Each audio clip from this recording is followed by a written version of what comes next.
Okay, sorry for the delay. Everything is set up. We have a status conference calendar, which maybe in the new year we'll rename back to final plea calendar. It's meant to be a check-in on how cases are going, and it's the last chance for if folks are going to sort something out with a plea and the defendant wants to have the right to withdraw the plea, that applies, but so it's been working for a while now. Our first position is Michael Reynolds. Is Mr. Reynolds here? He is. How are you doing, Mr. Reynolds? Let me see. Mr. Johnson, are you online?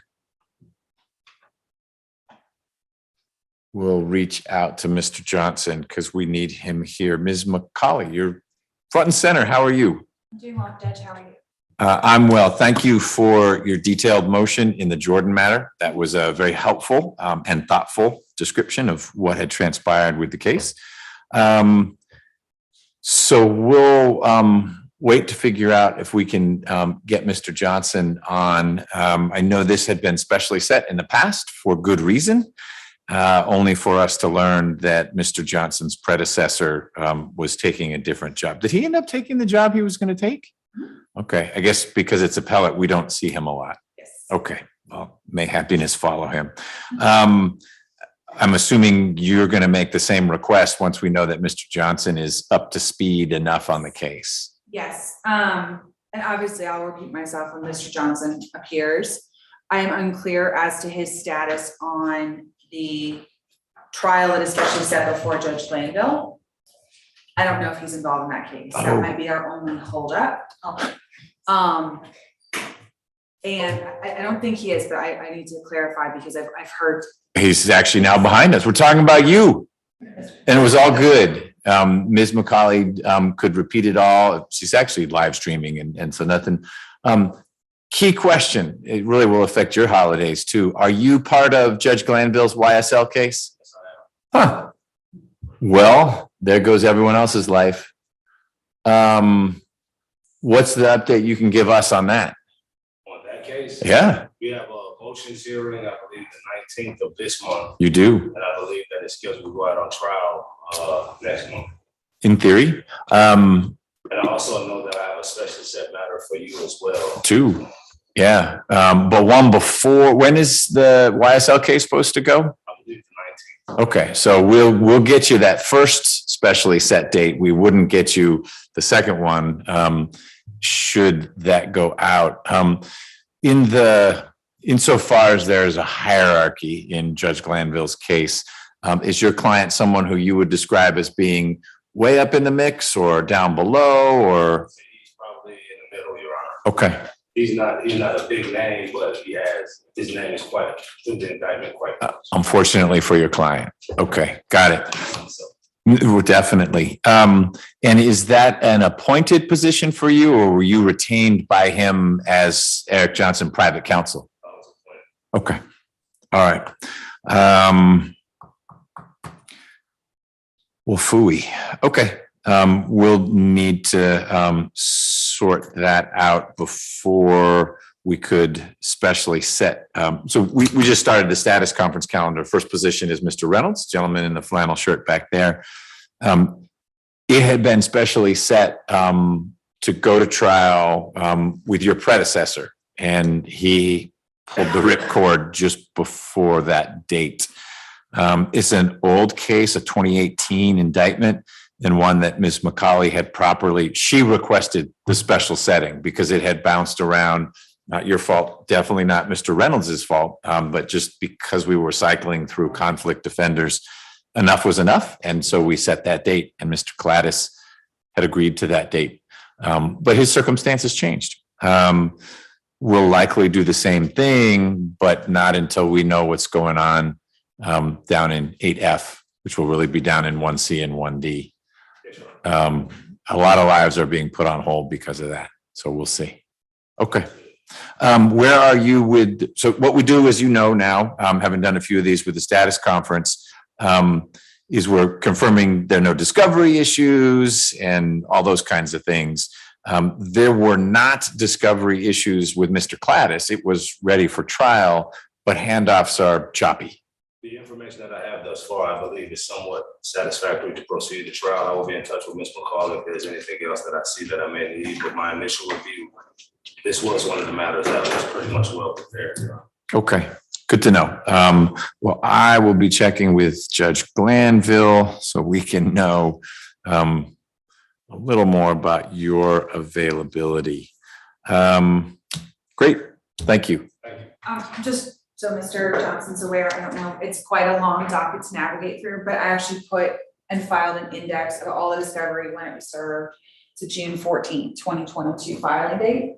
Has a full list of everything that's been served in this case in the event you want to cross-reference, make sure you have everything. I'll check that with the clerk's office before I leave the building today. Okay. Ms. McCauley, is it primarily, is the density of the docket is long because it's an old case, but the discovery, is it lots of medical records? No, there are a lot of medical records that were served, but there's a lot of audio interviews and reports. Okay, I just listed it out because there had been a change in counsel so many times. I wanted to make sure that whatever counsel had was reflected in my file. That's why I inventoried it the way I did. great. I would not say it's overly dense or overly voluminous in terms of the discovery. Got it. Okay. You just want to make sure that things that have been provided, this will give Mr. Johnson a checklist so he can say, yep, got it. Exactly. And what he's missing, he can just let you know. Mr. Johnson, it's been represented to me on a number of occasions that there's nothing outstanding from the state, meaning they're not waiting on anything to give to you. So if you discover that you don't have something, it probably was lost in transmission from proceeding counsel to proceeding counsel, et cetera, and should be pretty easy for you to get your hands on.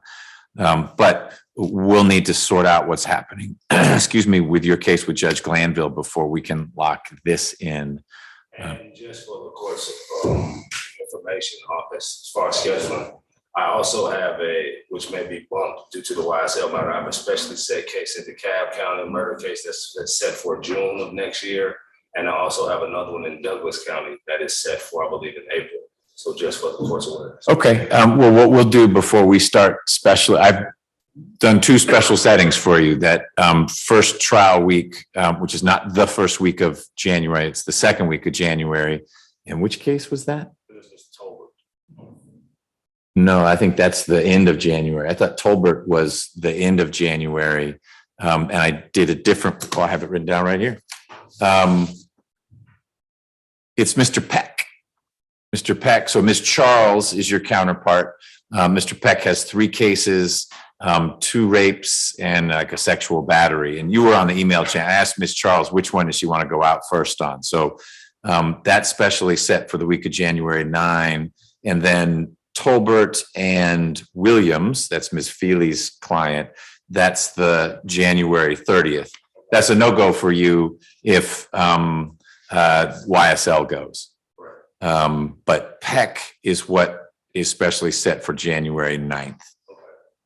It's 3 cases, but the state has made plain the one they want to go out on. We won't calendar Mr. Reynolds's case specially, or Ms. Boyd, a couple others, until we know, one, what's happening with YSL, and then lining up those other counties that you've got. Are those cases you had from before, or your role as a, we don't call it conflict defender anymore, but I'm going to use that old school term. Are you actually in multiple jurisdictions as a conflict defender? Oh, no, those are privately obtained. Okay, got it. And are you continuing to take private appointments or okay, so you're doing both. All right. Good to know. Anything else, Ms. McCauley, in connection with Mr. Reynolds's case? No, Your Honor. Could we get maybe a possible status date for January before the YSL trial? A status date as in? Circling back to see if it's actually going. Oh, I've made a note. I think 19 other judges are interested in whether YSL is going. And so we will be gathering what we can, and that will then have that ripple effect through all the dockets. But I've made a note here that Mr. Reynolds is one of those that is in limbo in connect. So basically anything Mr. Johnson has, as sadly for me, a longer list. But we've got private attorneys who've said, love to try that case. in the second half of 2023. So we'll see, but we will certainly circle back on this one.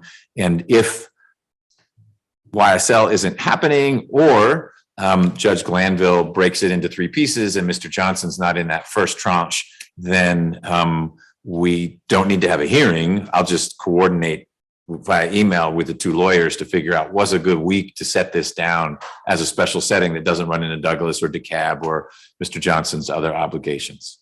Okay. And I think that determination as far as the severance may be made at this hearing on the 19th, Your Honor, so we may have some more clarity. One hopes. Hearing on the 19th. Yeah, one hopes. We'll see. It's going to be an interesting day. The sheriff's looking forward to it. Anything else on Mr. Reynolds? No? Okay. Mr. Reynolds, you should stick around until Mr. Johnson gives you the all clear. He may want to talk with you. Once he gives you the all clear, you remain on bond consistent with all the conditions that you have continued to comply with. Okay. All right. Thank you. Next up is Tatiana Jones.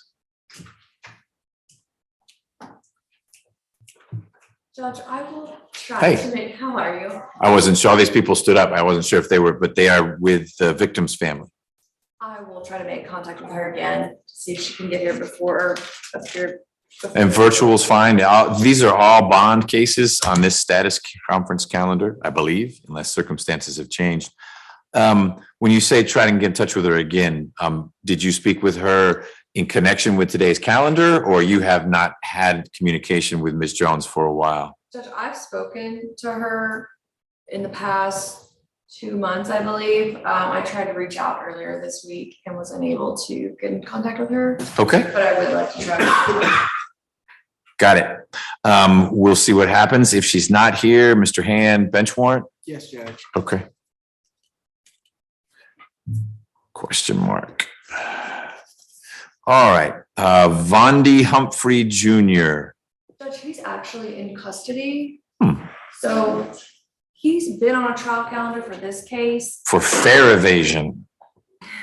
And I asked to take him off of the trial calendar. I believe he was on the one before the one we're currently working through. He picked up a new case. And then I also filed a motion. Oh.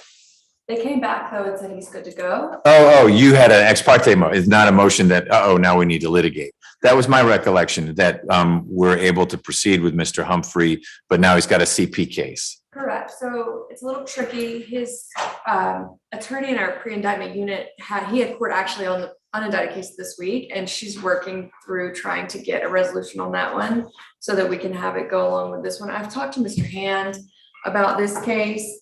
I do anticipate a non-trial resolution. It's just a matter of getting both of the cases like together and ready to go. So was it made it all the way to the trial calendar because the state's offer wasn't something Mr. Humphrey was interested in, or it was more because of the motion you filed and we said, let's just push it towards trial and await the results of the motion? The motion was a factor, Judge, and then I also, Ms. Patterson was helping me. We were looking, when we do have a program now, it's just a matter of getting both cases ready to go. Okay. All right. So he shouldn't be picking up too many more cases given where he is. Is he in a no bond status? He's in a no bond status on this case, actually, and then he has a bond on the new case, but he's not going to be able to make that at present. Did he shift to no bond on this because of the new charges? I believe so. Okay. Actually, I don't remember, Judge. All right. I just don't want him getting out. And so until we sort this out or it's dismissed or whatever happens, but you don't think he could get out on this case? Correct. He's in no bond status for this one, and then Okay. he's got a bond he can't make on the other one. Okay. So where should we put this? It's not that you need more discovery. You understandably want some time to see if there can be a global resolution. It seems like pushing it onto a trial calendar, though, will head us in that direction. That's fine, Judge. I have no problem with that. Okay. Mr. Hand, anything you want to add in connection with Mr. Humphrey's case? No, Judge. Okay. Any reason it shouldn't go back on a trial calendar? No, I do think we'll both be working for the non-trial resolution that was mentioned, but no, Judge. Okay. Ms. Wood, you mentioned that you've got a colleague handling the unindicted case. Is that typically what happens, is that you just coordinate with that person as opposed to they say, hey, you take it because you've got because it will come here unless we resolve this first, unless what is unindicted is a 9-defendant gang murder case. I don't mind it coming here. So I just, whatever will make it happen faster, whether you take over the unindicted one, I assume it's all going to flow through Ms. Patterson anyway, when it's lining up resources or recommendations for resources. And Judge, yes, I usually don't have it, and I don't have a problem taking over it. I just, that attorney had already put in a lot of legwork. Mhm. She was hoping she could get the charge changed this week during the court hearings he had, and that just didn't pan out. So Okay. I likely will take it over. I just wanted to give the court some context as to why I didn't have it ready to go today. Okay. The most recent filing was a change of address for Mr. Humphrey, I did that, Judge. but if he is not likely to get out on bond, why were we doing that? Well, I did that in anticipation that if we were able to resolve this case and get him into the program, it's a family member. That's the address. He had the wrong address in the system the whole time. So I just Okay. did that as like preventative. Got it. Okay. We'll move it to a trial calendar, but I'm hearing from both sides. This isn't a case that's going to be tried. Felony obstruction and fair evasion does seem like it ought to be resolvable. Anything else, Mr. Hand, from the state? Yes, Judge. I mean, it does appear that he does have a bond in this case from the last order that I see. And it appears to be a UJR, actually. Well, if you look in the booking screen, it says no bond. Well, I just want to make sure Mr. Humphrey doesn't disappear on us, and so we can resolve these things and get him some assistance. How do you read? I agree that he has no bond Okay. for the gist. Okay. I think you're right, Mr. Hand. There's nothing that I entered saying bond revoked, so I don't know why it says no bond. But it may be prudent to enter an order revoking the bond based on the new charges, just so we ensure that the booking screen doesn't change. Yes, Judge.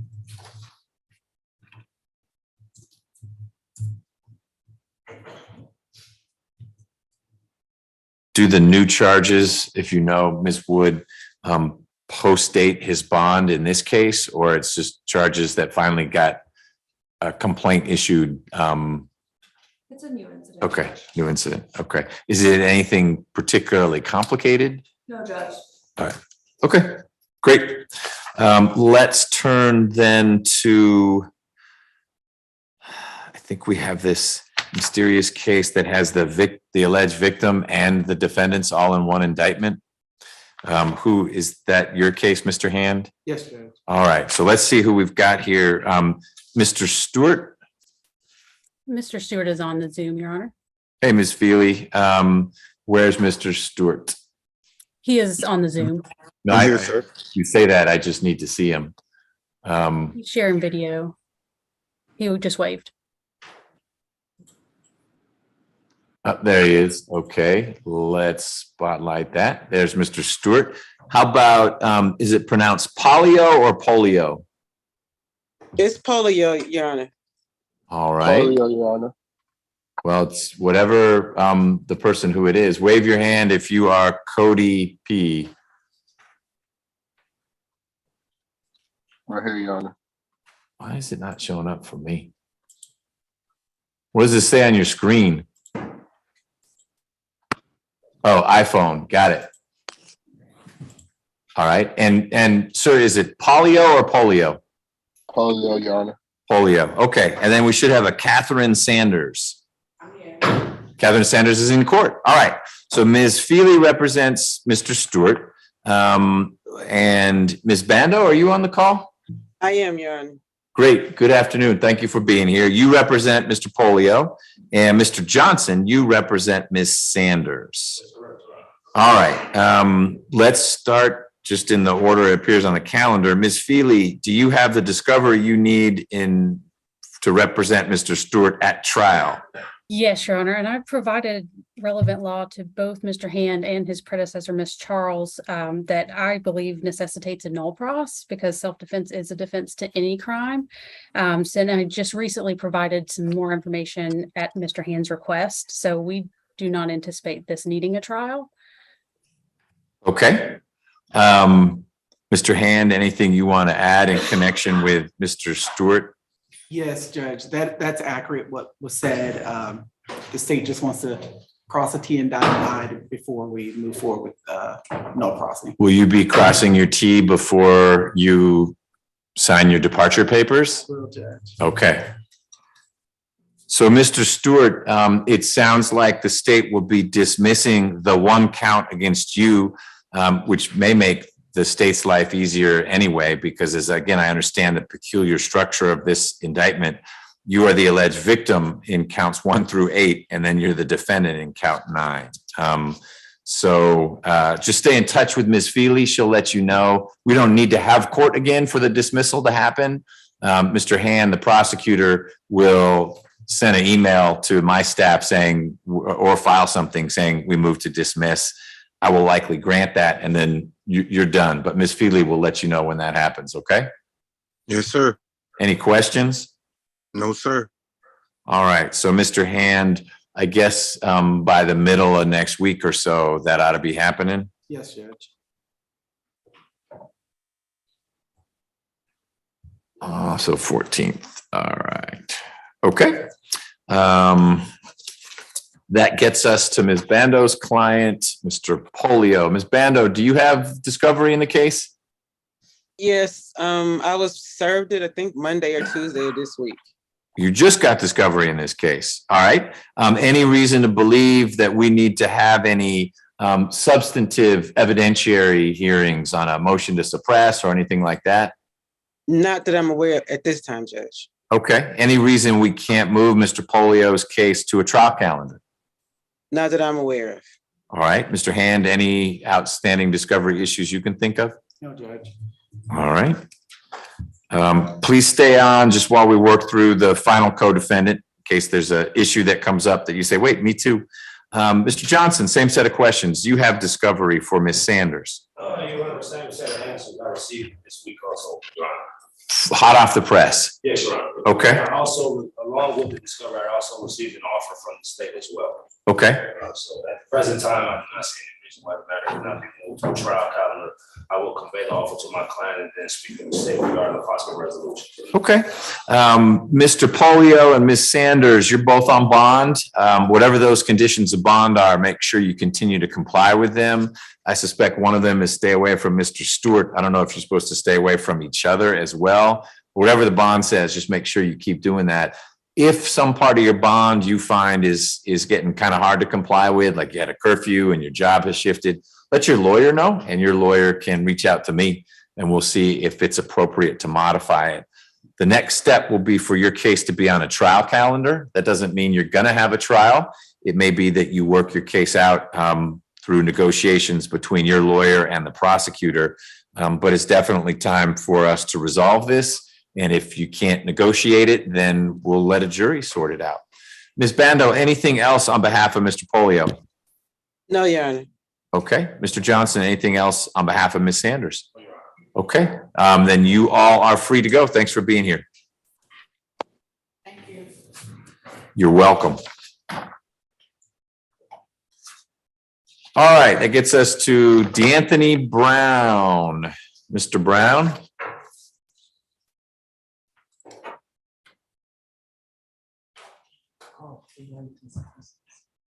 Who waived what presents?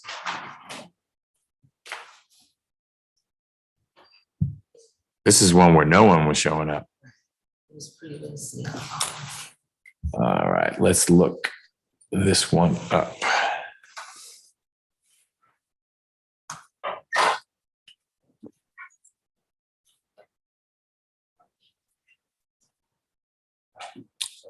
I think I remember this case. This is a guy who's up in Cobb.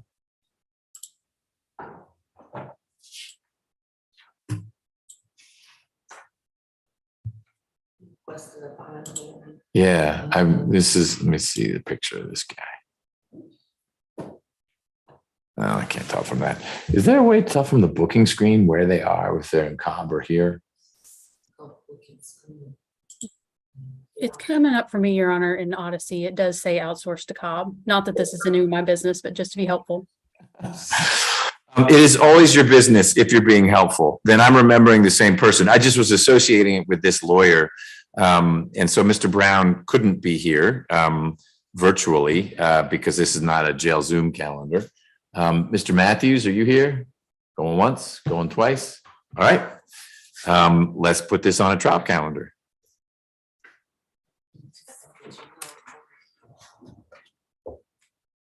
Oh, outsourced to Cobb. Okay. And if it, otherwise it would say like 5N 300. Okay, great. Judge, if I may add, Yes, I have been in conversation with Mr. Matthews. it was almost a plea at one point, but it wasn't too high for Mr. Brown's liking. By now, he must be close to whatever the offer was. I am. I believe I am. Okay, He has confirmed to me via email this week that he received discovery in the offer. So great. Well, hopefully the offer stays open for him. We'll move it to a trial calendar. Thank you. Lillian Diaz Ortiz. Wait, this has got to be a co-defendant. It is to Mr. Kane's client, Mr. Pitts. So let's see who we've got. Do we have Ms. Diaz Ortiz?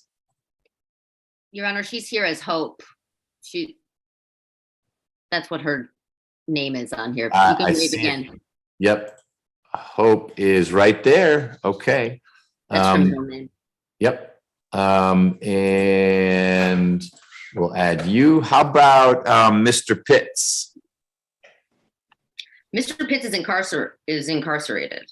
Okay. But we do have Mr. Kane.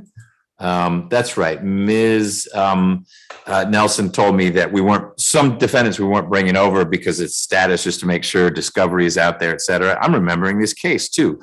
It's Ms. Diaz Ortiz who allegedly hid or placed the gun somewhere that Mr. Pitts allegedly used to shoot at the alleged victim. Is that the same case? Yes. Great. All right. We're oriented then. Ms. Kaufman, discovery, you doing all right with that? I have discovery. Okay. Mr. Kane, same question. Yes, sir, I have discovery. All right. Any reason we can't move it to a trial calendar, Ms. Kaufman?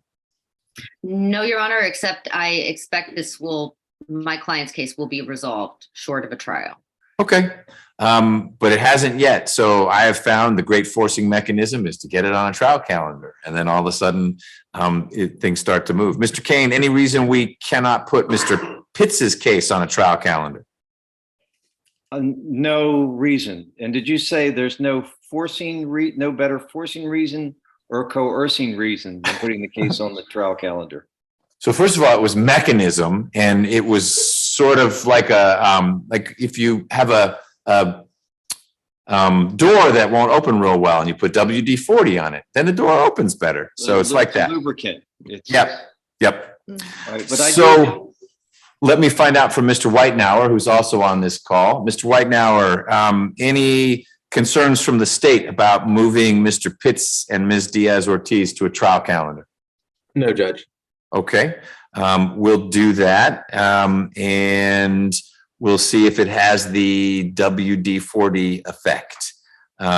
If there's nothing else, Ms. Diaz Ortiz, you're on bond and will stay on bond as long as you can about your bond? No. Okay, all right. I've got one quick question from Ms. Kaufman, unrelated to this case. What is the status of, I'm not going to remember his name, but the young man who needed to not be at Rice Street anymore? You're on mute. Thank you for asking. So he is in Cobb County, and we're hopefully coming to a resolution with the prosecutors that's gonna hopefully put him into the military. We'll see. That's my hope. But he's much better than he was in Fulton County. So thank you for your help with that. Thank you. Right, that was the primary focus. I'm happy to put it on a trial calendar too, to get that lubricant effect Mr. Kane was talking about. But either way, I hope things work out for him. Well, Mr. Whitenauer, if you don't have anything else in Diaz Ortiz and Pitts, then everyone connected with that is free to go. Well, Judge, I have an issue that would take John Whitenhour's input also. Let's hear it. Okay, so John and I have been discussing some terms of a plea, and we've just started, but I thought it may be best if we brought you into the discussion to see what would be acceptable to you. Is that something you would entertain? So generally, no.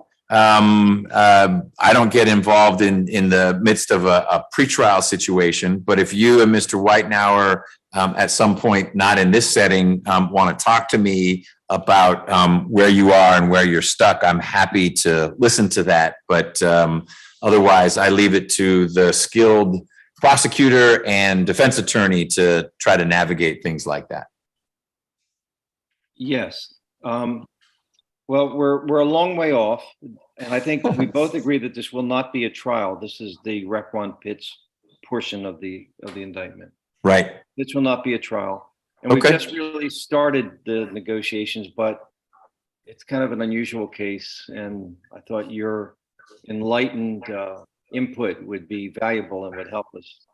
So I'd be happy to have a solo teleconference with the two of you. If you want to reach out to Ms. Nelson, we could just get on the phone and talk in generalities, at least so I can be educated as to what some of the concerns are. And then I may be able to give you my perspective on what I think about those concerns.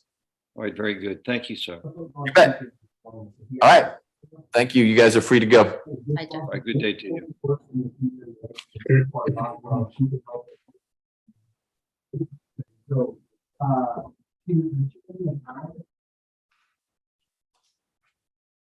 All right.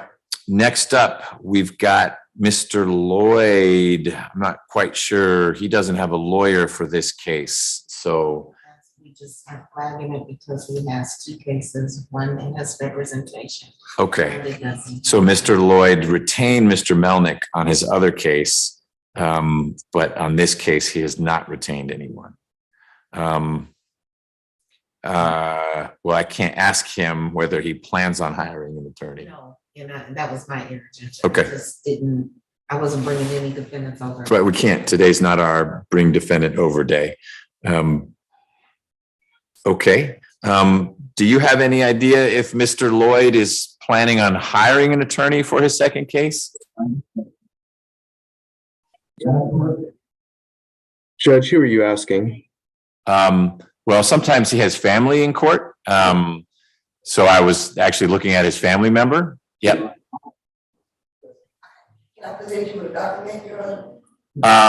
Sure. Just know that if you give it to me, I'll need to share it with the state as well. Okay. Mr. Whitenhour, do you have both cases? I have Mr. Hand's name on this one. I'm actually handling this one, Judge. Okay. This one meaning the one where there's no attorney on.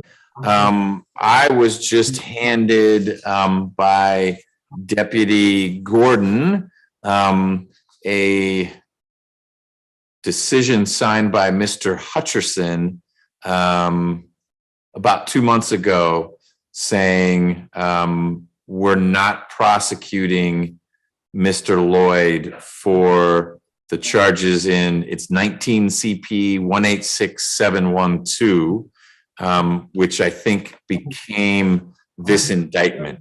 So I'm confused. Yes, Judge. So that was previously addressed between me and Mr. Melnick. He, although he doesn't represent Mr. Lloyd on that case, did inquire about that form, and that form only addresses two charges that were not included on the indictment in 22 SC 182917. Okay, so how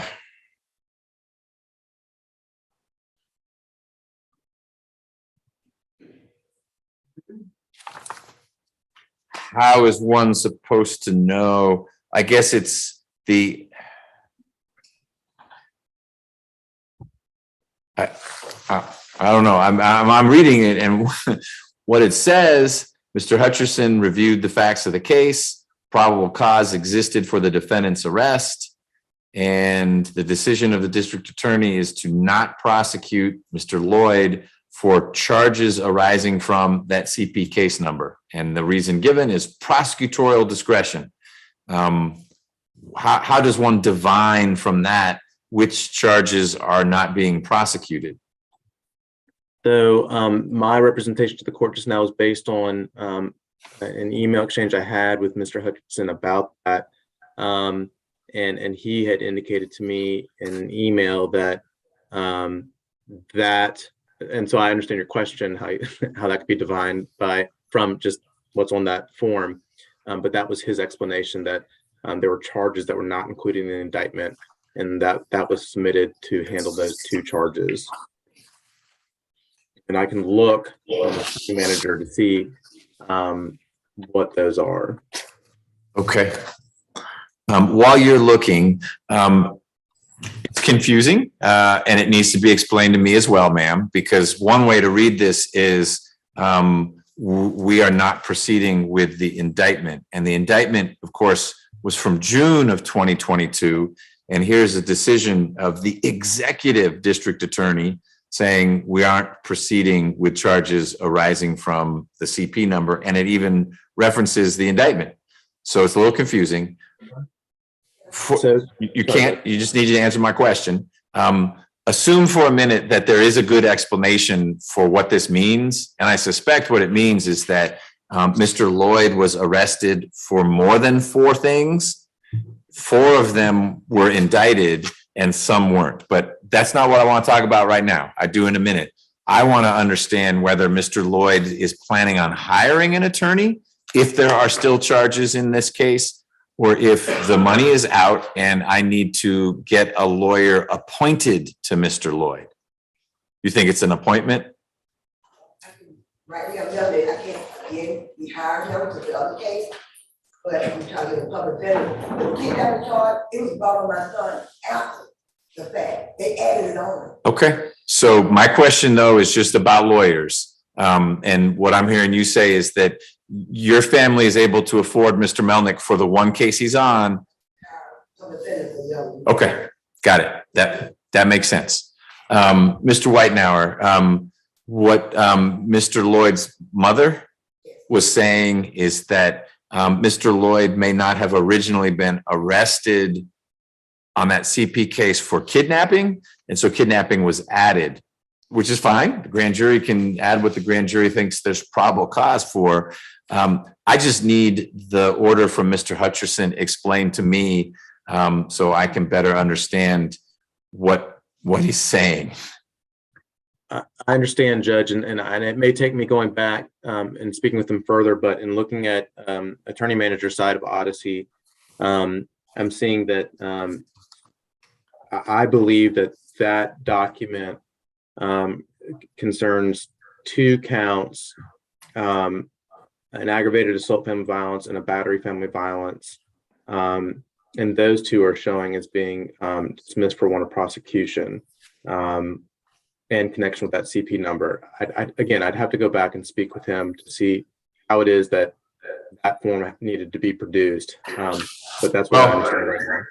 It's clear to me now anyway, because I'm looking at 19 CP 186712 and it only has 2 charges and there's no kidnapping in it. There is an aggravated assault family violence. There are 2 of those in the actual indictment, but what Mr. Hutcherson's order says is that whatever's in this CP case, we're not proceeding on. Okay, that's fine. The 22 SC has charges beyond that. So it's facially confusing, but when you look at how they don't line up, meaning the indictment has some charges that were never a part of 19 CP, go ahead and dismiss 19 CP. You've still got your 22 SC. So we are where we are, and I'm going to ask Ms. Wood or Ms. Feely when you are next out at the jail to meet with Mr. Lloyd in connection with this case. It's a 7. So I don't know who that means. Okay, Ms. Feely, if you would, when you're next out at the jail, meet with Mr. Lloyd to see if he qualifies. It sounds like he does. And then to make sure there's no conflict or anything, then he'll have a lawyer in connection with this case. he has a lawyer, Mr. Melnick, in connection with his other case. Yes, Your Honor. Thank you so much. And what we'll do is put this case, the one ending in 917, on an inquiry calendar. I don't know that he's ever even been arraigned on this case. And that needs to happen so that it can catch up with the other case. Mr. Melnick is in only for the other one, and whatever the offer has been, I guess it wasn't such that he wanted to try to work the 917 case out as part of it. Judge, if I may, I do see on Odyssey that this case on the calendar was on for plea and arraignment on August 31st. Yeah, and there was a scheduling order, and Mr. Melnick handled it. So what we'll do is put both cases on the inquiry calendar, and Mr. Melnick will need to be here. And Ms. Feely, this will be in the new year, so you'll have time. I know you've got other things going on next week, but we'll get Mr. Lloyd over here, or at least on Zoom, so that Mr. Melnick can explain his connection to the case ending in 917, and you'll be able to let us know, Ms. Feely, if Mr. Lloyd qualifies for representation. To be clear, there's not an entry of appearance in the 917 case. I don't know exactly how the arraignment would have worked, but there is a scheduling order in that will obviously need to be flexible as the public defender's office comes online, assuming they do. Yes, Your Honor. Okay. Mr. Whitenauer, do you have the other Lloyd case also? I do not. I believe that handled by Mr. Hand. This one on the calendar is a domestic. It is. Okay. All right. So that's what we'll do is get Mr. Lloyd over here again, get Mr. Melnick here again, and figure out who's going to be representing Mr. Lloyd in connection with this kidnapping allegation. Mr. Hand, anything you want to add? No, Judge. All right.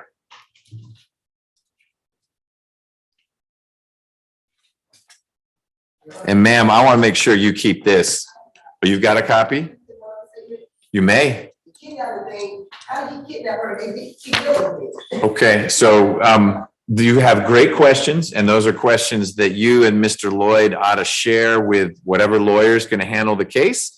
And then that lawyer can share them with Mr. Whitenauer. You heard his voice, that's the prosecutor. But I'm not the one to tell you how or how not a kidnapping happened. Okay? All right, I appreciate you sharing this though, because that I can understand why you were confused by that. Thank you, Mr. Whitenauer. Yes, Judge.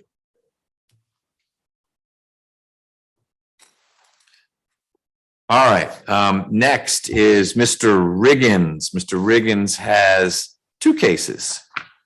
Mr. Riggins, are you either in court or online? Good afternoon, Your Honor. He's still. Say that again, Mr. Hudson. He's incarcerated, Judge. All right, then we got who we need, and that's you. That's right. All right, so how are you? First of all, how are you doing overall? I'm doing great, Judge. It's a pleasure. Good. And how about discovery in these two cases? John White now is just like Lauren McCauley. They money. They always on time, Judge. I got everything I need. Excellent. Mr. Whitenauer, are both these cases yours? They are, Judge. All right. Mr. Hudson, any reason we shouldn't move Mr. Riggins's cases to the trial calendar? No, Your Honor, we actually gonna have a plea ready in January. But here's the problem with the plea, Judge. I believe Mr. Whitenauer is gonna work out the plea for me.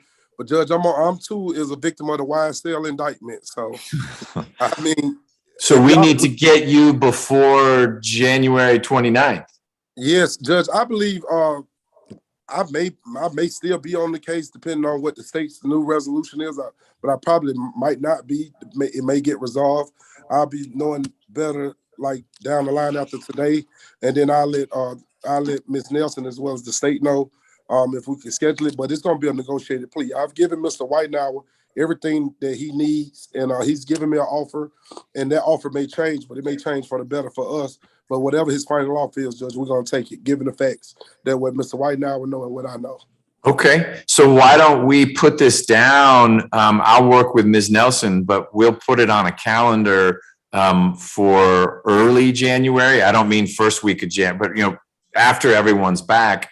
That way we know we'll get you, because the YSL doesn't kick in until the latter part of January. January 19th, Judge. Actually, I believe it's supposed to start jury selection January 5th.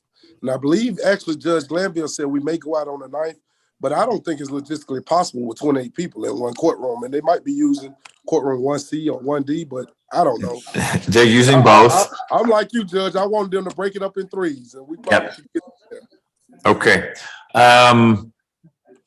So I need to find out when it's starting. If jury selection is starting towards the end of the month, we're going to try to grab you in the beginning of the month for this plea. And it'll be a plea to both cases. Got it. Okay. All right. That concludes my business, Judge. All right. Thank you for being here. Before you go, though, Mr. Whitenauer, anything, this is your chance to set the record straight if you're like, no way it's going to be a plea or anything like that. No, Judge, that's correct. I have had an opportunity to speak with Mr. Hudson about the case. I do anticipate working this out as a negotiated plea.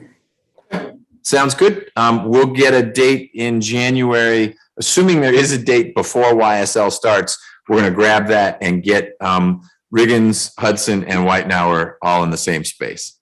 Thank you, Judge. Great seeing you. Thank you, Ms. Nelson. Take care. Hey, Lord College. I'm about to go. All right, get out of here, Mr. Hudson. Hi, Mom. That's all I have on the calendar, but I did send a motion, a proposed order to Your Honor on a separate case, and so I was just going to stand by until the end of the calendar. We have one more position on this calendar, and then we need to talk about Monday. So stay on, and we'll talk about Monday. And then we may have some pleas, but the other big substantive thing we were going to do this afternoon has resolved. So we've got a little space to do those things. Let me just finish my notes on Riggins. Yes, Judge, standing by. Sounded like something from Star Trek. All right. Everything hinges on YSL. All right, last one is Mr. Kuntz. And that is, I think, Mr. Shapiro and Ms. Feely. And I don't know if Mr. Kuntz is in custody or on bond, so you guys have to tell me. Yes, Your Honor, he is in custody. Okay, so we're going lawyers only here. How are we doing with discovery, Ms. Feely? I believe I have everything on this case. I haven't reached out to Mr. Shapiro about a potential resolution because Mr. Kuntz also has a case that's going to be arraigned on December 20th before Your Honor. And it's a pretty serious case as well. He's somewhat of a Renaissance man. It's drug trafficking. Wow. Okay. He's covering all bases. That also means, interesting, one, it won't be Mr. Shapiro, but two, it lists Mr. Johnson as his lawyer. I don't know why that is. There's an entry of appearance from June of 2021. Judge, Mr. Johnson's in the hallway if you need me there. Yeah, this would have been, I think, when he was private counsel. So this is odd. It was rattling around for a while in the middle of 2021 and then only got indicted in October of 2022. Huh. Yeah, if you could grab Mr. Johnson, we'll just find out if he is handling this. But it lists here that he's got yet another case, 183-780. And I've been out to the jail on several occasions to interview Mr. Kuntz, and I didn't get the impression he thought he had another attorney besides me. You represent him on his smaller drug case. He's got one of just simple possession of cocaine, a bunch of other. It sounds like he got pulled over and it was a bad day for him. You've got that, Ms. Feely. That ends in 780. And then you've got the rape case, but the case ending in 740, the trafficking in cocaine, it's Mr. Johnson's case. Hey, Mr. Johnson. Hey, Your Honor. You have a case in my docket, Jonathan Kuntz, that I think you picked up through your private practice way back when it was a complaint. And you filed an entry of appearance in June of 2021 when it was just a sort of a sparkle in the eye of the DA. Nothing had been charged. It got indicted in October of this year. But you're listed as counsel of record because you had this entry of appearance back when it was with the complaint room. Has he still retained you, or were you hired for like a prelim, or what do you know? I've been retained for the case, Your Honor. You're in? Yes. Okay. I do. I'll give it to, well, it's, the arraignment is next week. So it's all brand new, but let me give you the indictment number anyway. That's how new it is. It's 22 SC 184740. It's trafficking in cocaine and some related stuff. Mr. Kuntz's life is complicated. He has a rape case that Ms. Feely has, and he has a simple possession of cocaine that Ms. Feely has. So total of 3 cases. Trafficking is a serious charge. Rape and aggravated child molestation, also pretty serious. Ms. Feely, the public defender, has that one. My guess is that's the case that will be driving all this, but we need to move you along with it. And I'll make sure things catch up. The one that is on for a status conference so we can move it to trial is the rape and aggravated child molestation case. Your trafficking case will be playing catch up. And as I said, it's not being arraigned until the 20th of December, but then you'll be in the mix. Okay. Okay? Thank you, Your Honor. You bet. So a lot of moving parts for Mr. Kuntz. I assume he's staying in custody. What's going on with discovery in your case, Mr. Shapiro?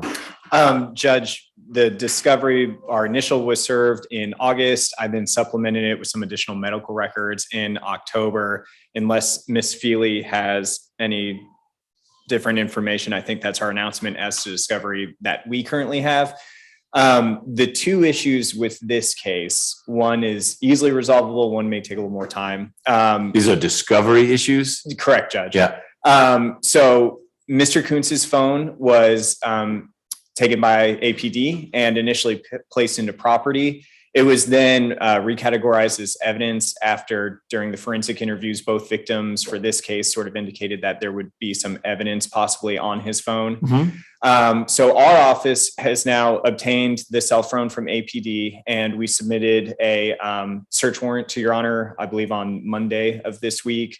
Investigator Bruner is also here in court if Your Honor has a chance to do it just after we've wrapped up the calendar. Yeah, I don't have, when did I get the search warrant? I believe it was December 5th. I emailed it over to Ms. Hansberry and Ms. Nelson on Monday afternoon. Okay, I haven't seen it, but I'll take a look at it. They'll look for it now. So once we get that signed, Judge, we can do the dump of the cell phone pretty quickly, and I'll get that to Ms. Feely. That's the easy one of the 2? That is the easy one of the 2. More problematic is that Mr. Kuntz was also, our office obtained buccal swabs from Mr. Kuntz because the sexual assault kit for one of the victims indicates that there's male DNA. That was submitted to GBI in mid-July. In late July, they outsourced it to a third-party laboratory. So as of this week, that analysis is listed as in progress, but it's my understanding that typical wait time for the results of that analysis are anywhere from the 6 to 9 month range.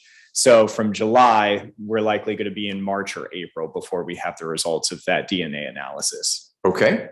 Well, it may be because his trafficking case needs a little time to catch up that you'll get the time you need, but obviously not Mr. Kuntz's problem that GBI is outsourcing to a lab that takes 9 months to do the DNA analysis. But I appreciate you flagging it so that no one can say, wait, we had no idea this was in the offing. And it may be that he is confident and wants to wait to get those results. We'll see how that plays out, but that's helpful to know. And you just need to know that he's not going to jump to the front of the line, but he's in custody. And if we somehow were to get to his case on the trial calendar, you say, hey, we just need 1 more month. We would then need to navigate. All right, are you consenting to a bond, or are we going to go forward without those results? And it may be your case. That's just the 19th nail in the coffin to get the DNA. But you'll need to work through that assessment or encourage the lab to move faster. And just so we're all on the same page, we were actually just checking, not to add to the many moving parts we've got here, but Mr. Kuntz also has an unindicted case for armed robbery. So it may be that by the time we get there, he'll have 4 cases in this courtroom. And Okay. so we just want to flag that for everyone as well. Understood. Mr. Johnson, are you likely to pick up any of these other cases, or you are just in for the trafficking? That may happen, Your Honor. I was just wanting to confirm that you're saying that he's in custody. I haven't spoken to Mr. Holmes for quite a while. As you know, I got on this case back in 2021. Right. He has no bond in his rape and aggravated child molestation case, which is the status in which it will remain unless we run into a scenario that Mr. Shapiro hopes we don't, which is everyone else says ready for trial, and the state says we're going to wait on this lab to do the DNA analysis. And a new indictment is going to only decrease the likelihood that a bond arrives for him. So yes, he's in jail. And I have not spoken to him about the armed robbery, but if he does say me, I will follow that separate. Okay. And I don't know where, I mean, that's in that pipeline into which you and I have no visibility, the unindicted pipeline.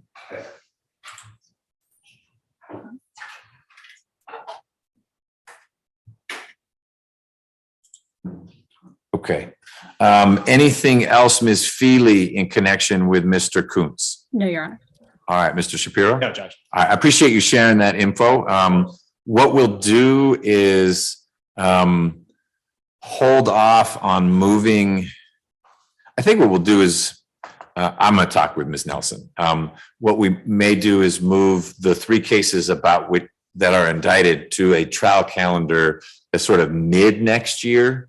And if Mr. Johnson cries uncle saying like, there's not a way, the trafficking case shouldn't have, other than a suppression motion, shouldn't have a lot of moving parts, assuming there are results for weight and that it is cocaine. Not that this is your case, but I'm more comfortable accelerating that one within reason, and then just saying our trial date for all of his cases, other than the armed robbery. But I'm not going to wait on the armed robbery again because of the opacity of the indictment pipeline. That will at least moving forward. Okay, sounds good. Thanks.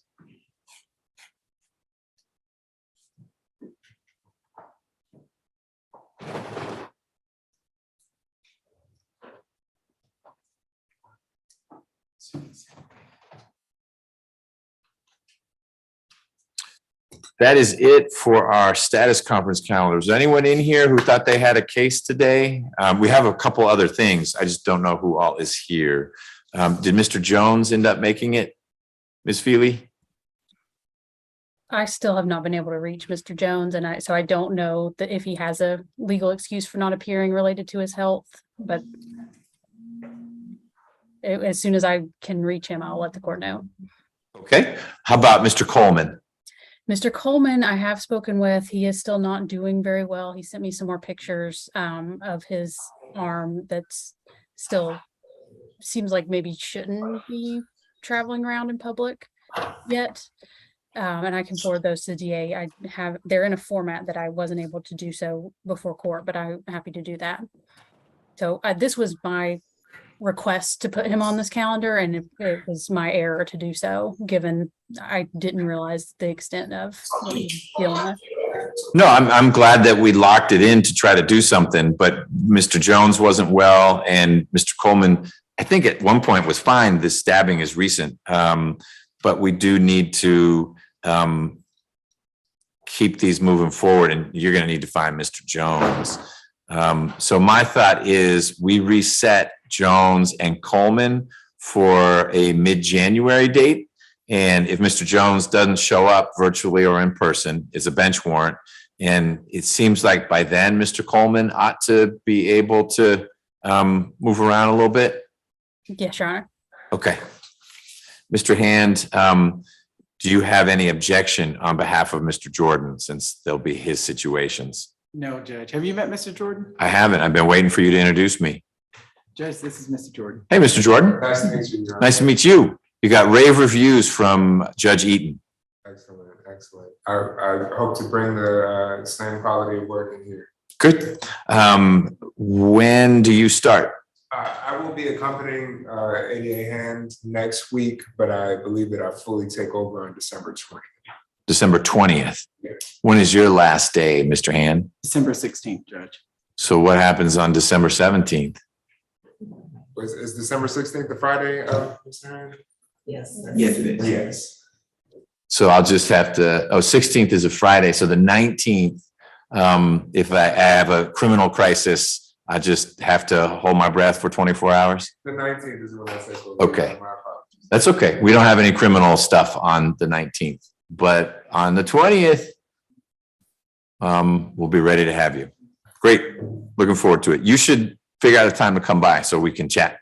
Absolutely.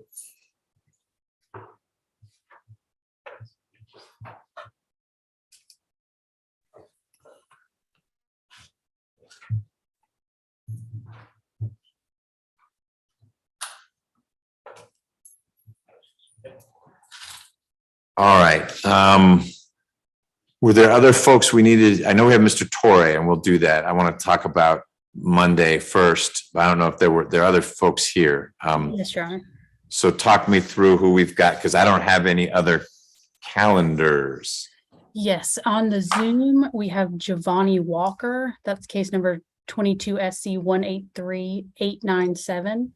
I asked him to be on this Zoom because he missed arraignment on November 17th, but then almost immediately thereafter, I believe he called Miss Nelson. He called my office and is extremely, extremely apologetic about not having received notice. This is in September 2019 incident date.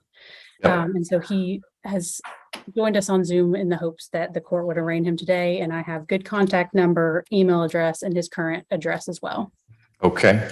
Hey, Mr. Walker, how you doing? I'm pretty good.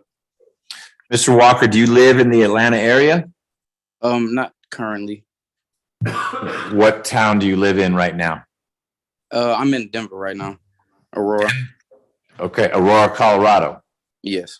Okay. And that's the information you have, Ms. Feely? Yes. All right. And is that consistent with, there's really not a bond in it. I mean, I'm sure there was a bond from way back when. This is one of these direct indictments. Okay. So I think this is one where we did the bench warrant, but it's not entered into the system yet. So it's right on the edge. And the question is, what do we do next? And what you'd like to do, Ms. Feely, is waive arraignment on behalf of Mr. Walker. We get a scheduling order in place and move forward. Yes, Your Honor. I'll file the appropriate paperwork. Okay. Mr. Walker, the address we've got in the system is in Omaha, Nebraska. So I got to let you know I'm a little nervous about our ability to track you down because No, that's my mom's address. So whenever I need mail, she calls me immediately whenever I get anything. Okay. So mom's in Omaha, you're in Aurora. We're all in Atlanta. So tell me a little bit why I should be comfortable. You're way out there, but we could get you to court if we need to. Well, first of all, that was my first time ever missing court date. That shouldn't have happened. I apologize for that. Okay. But I'm just ready to get this over with. Like, I'm done dragging everything on. Okay. I bet you are. The charges are from long, long ago. Do you have good phone number that you've shared with Ms. Feely so she can track you down? Okay. Yes. And that you actually hold on to, you may be moving some, but that phone number is a good number for you? Yeah. Okay. And if not, I'll give her my mom's number just because her number never changes. So. All right. Why don't you make sure Ms. Feely gets that as well? Mr. Hand, do you have any objection to the bench warrant wasn't ever entered? So you guys need to step outside, please. Thank you. It wasn't ever entered because Ms. Feely let us know that next day, wait, I found them. And so we tapped the brakes to see if today would happen, which it did. So you have any objection to me not entering the bench warrant? We get a scheduling order out and move forward? Judge, may I But it's ask- my case, and Oh, it's Mr. Whitenauer's case. Oh, okay. So what's your answer, Mr. Whitenauer? I have no objection. Okay. All right, Ms. Feely, we will look for the entry of appearance from you and the waiver of arraignment and address updates. You're going to be blanketing the file with paperwork, and we'll move the case forward. Thank you. And thank you for letting us address this today. Sure, no problem. Mr. Walker, what is in Aurora for you? Are you working there or is it family? Both. I'm working and I got family here. So you have family in Omaha and in Aurora? Well, yeah, we moved to Atlanta from Denver. So my family's here. Okay. All right. What are you doing? What's your job?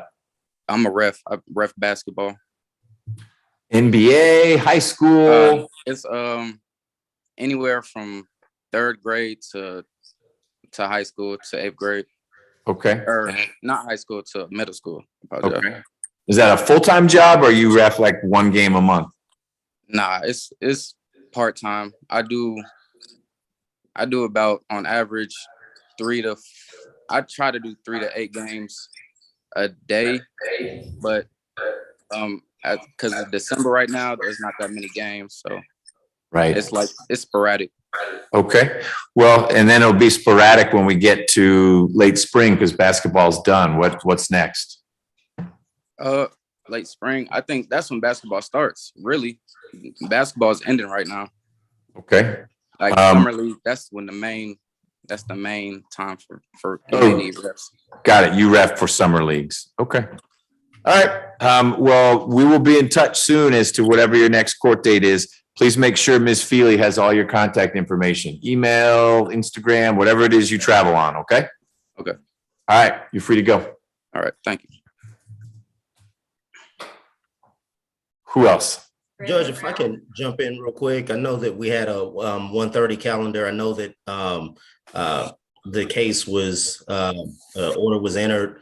I don't know if you wanted me to be here, but I wanted to be present anyway. Appreciate that. I always want you to be here. This is an easy one for you because I signed the null pros order, and Mr. Jordan's charges are no more. You can let him know that. You'll be able to get the null pros order for him from Odyssey. Thank you. Thank you, Judge. All right. Thank you. All right. Have a good holiday. All right, you too. Thanks. Judge, that takes care of my other case that's on the calendar. May I be excused? Yes, ma'am. Thanks for being here. Judge positions 3 and 4 from Monday's trial calendar is here for a plea, Braylon Brown. Okay. And then I have one other person on the Zoom that's a walk-in.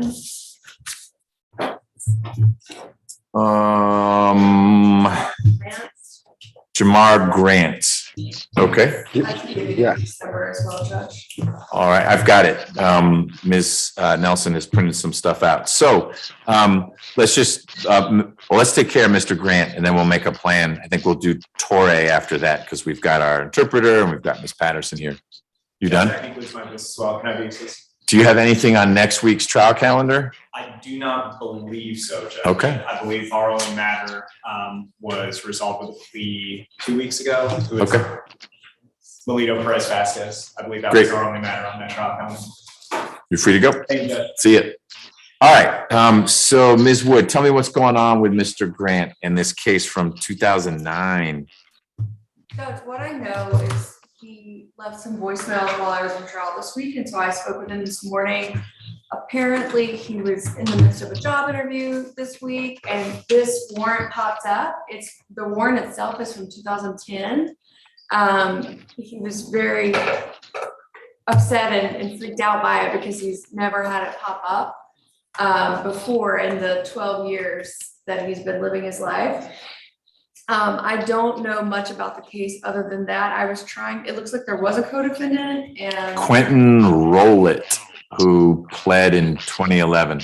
And so Mr. Grant's understanding of the disposition of the case, it sounds like he was in some type of, I don't know if it was a virtual PTI or what, but it sounds like it was on a dead docket. He told me this morning he was under the impression that for a year, if he's, did everything well and stayed on the straight and narrow, the case would have been closed out. And so I'm not sure what happened and why there's a warrant for it. but we would love to resolve this case.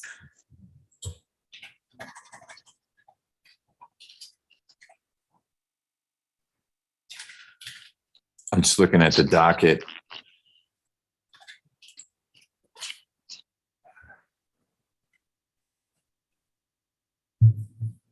Oh, that's what's been printed out.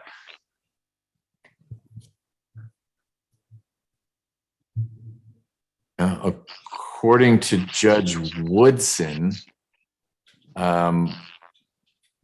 Mr. Grant missed court on April 2nd, 2010 for an all-purpose calendar.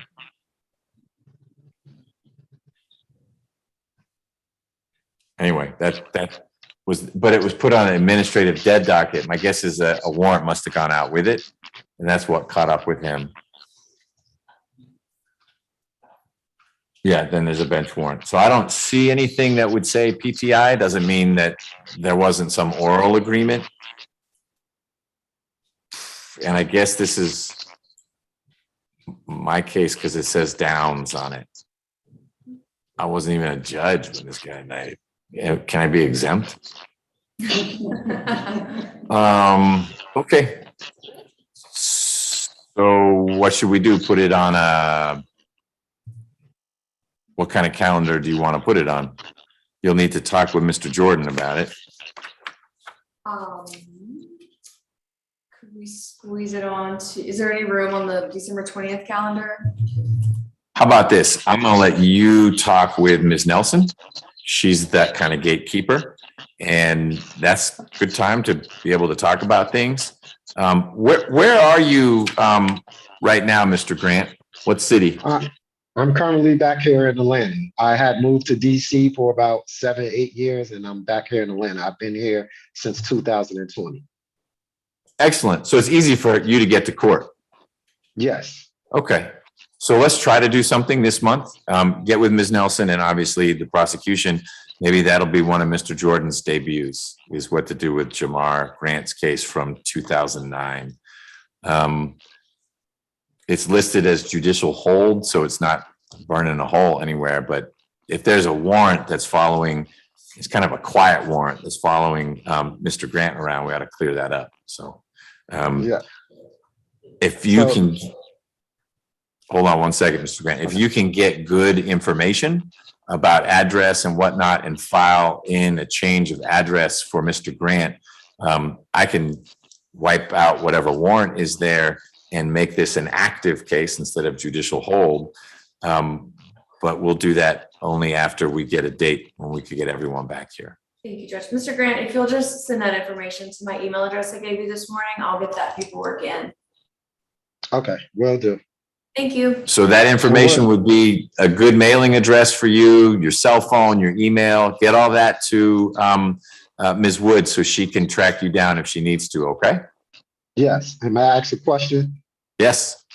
So would that would that rescind the warrant so I can have, because it was preventing me from getting the job that I was trying to get, because I never knew about this. Even after, like when I've been pulled over by the police or anything, it never popped up. So I never had no knowledge of, and I never had a knowledge of a court date that I had supposed to go to. So I never knew about this. Got it. And we don't need to litigate that now because I'm going to lift the warrant. And that should clear up your concern. But of course, me lifting the warrant is predicated on you saying you'll start showing up for court now that we've got a good address for you. Yes. Okay? Yes. All right. Mr. Hand, anything else in connection with Mr. Grant? You may not have known this was on the calendar for today, and that's okay, but you understand the flow. I think it's really going to be more a Mr. Jordan thing. Yes, sir. Okay, you'd like those. Okay, all right. All right, Mr. Grant, you should be all set. Ms. Wood will let you know what's happening next. Thank you. Judge, may I step out to sign Mr. Blair Brown, please? Yeah, is that the guy in the white t-shirt? Yes. Okay, go for it. And let's turn to Mr. Torre. Is that Ms. Feely or you? Ms. Feely. Okay. Ms. Feely, before we bring Mr. Torre out and get on the record, if we're going to get on the record, can you tell me where we are? I know exactly who we're talking about and all the things that Ms. Patterson has been trying to do. I told Ms. Nelson today it would be a great holiday gift for everyone if we had lined something up for Mr. Torre. Yes, so Ms. Patterson, this is an interview that she has set up to do with the services and housing that we think will allow Mr. Torre to get out and be successful. So is Ms. Patterson on site? She is. She's sitting at council table. Perfect. Okay. So I can be there if I need to, but I think this is more outside of my purview. Oh, okay. So this was not bring him over because we've resolved it. It's bring him over so that we can have a meaningful interview with social worker expertise, as well as Mr. Lares providing the linguistic bridge. That's correct, Your Honor. Okay, got it. So can we get, are you okay, Mr. Lares, going into lockup? Okay. Can we get them back? That's Mr. Torres should be the only person we've got back there. Okay, if we can accommodate that, were you expecting it to be in lockup or somewhere else? Matter to me, they were saying it was going to be in the courtroom. I asked the deputy, I'm okay with whatever. I'm okay with whatever they support. We've got more we need to do here. We're going to take a plea and plan the rest of the trial calendar, if that's okay. Thank you, Mr. Lars. Mr. Lars, my staff told me you came by. I wasn't available when you did. So we may be able to fit in a conversation today. I've got something at 4 when this wraps up. Is it urgent today or? It's not urgent. Okay. I don't mean to make you wait, but maybe we can fit it in before my 4 o'clock. We'll see. Okay. They just locked you out. Thank you. Yeah.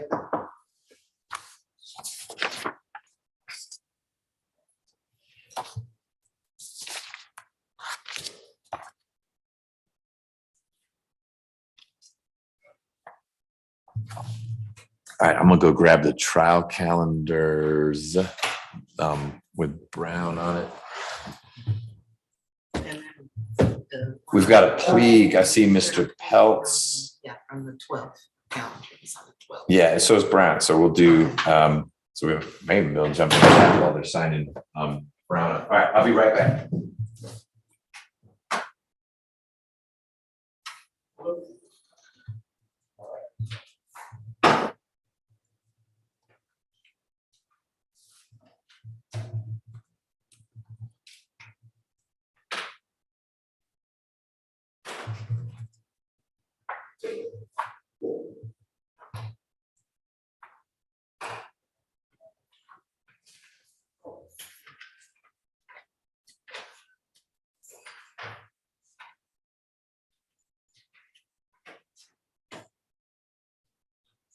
Mr. Hand? Yes, ma'am. I got your email regarding that plea. I'm gonna do the amended order to change the plea to March 17th, Okay. but that's all I'm changing. Okay. All right. All right. Understood. Well, you know, that's not, they didn't come from me, but that's just what I'm just. I know. Okay. Look, I figured that might be the outcome, so. Lesson learned.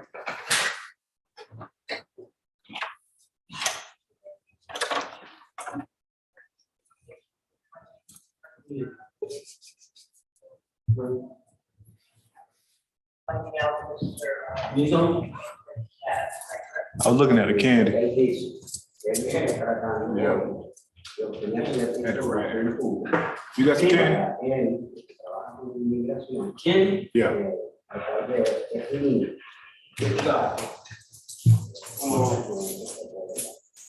Anything sweet? That's correct, Tim. We're doing that and just trying to see, you know, anything possible to do that.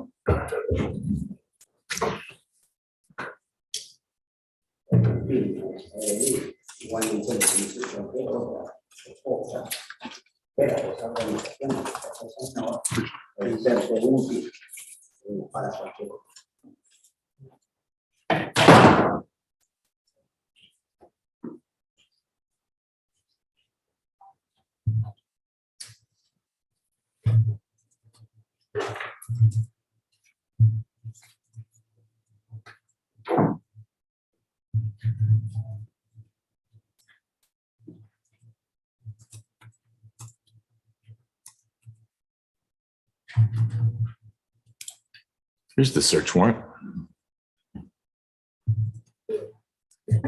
What happened? Yeah, we did. We were picking a jury. Okay.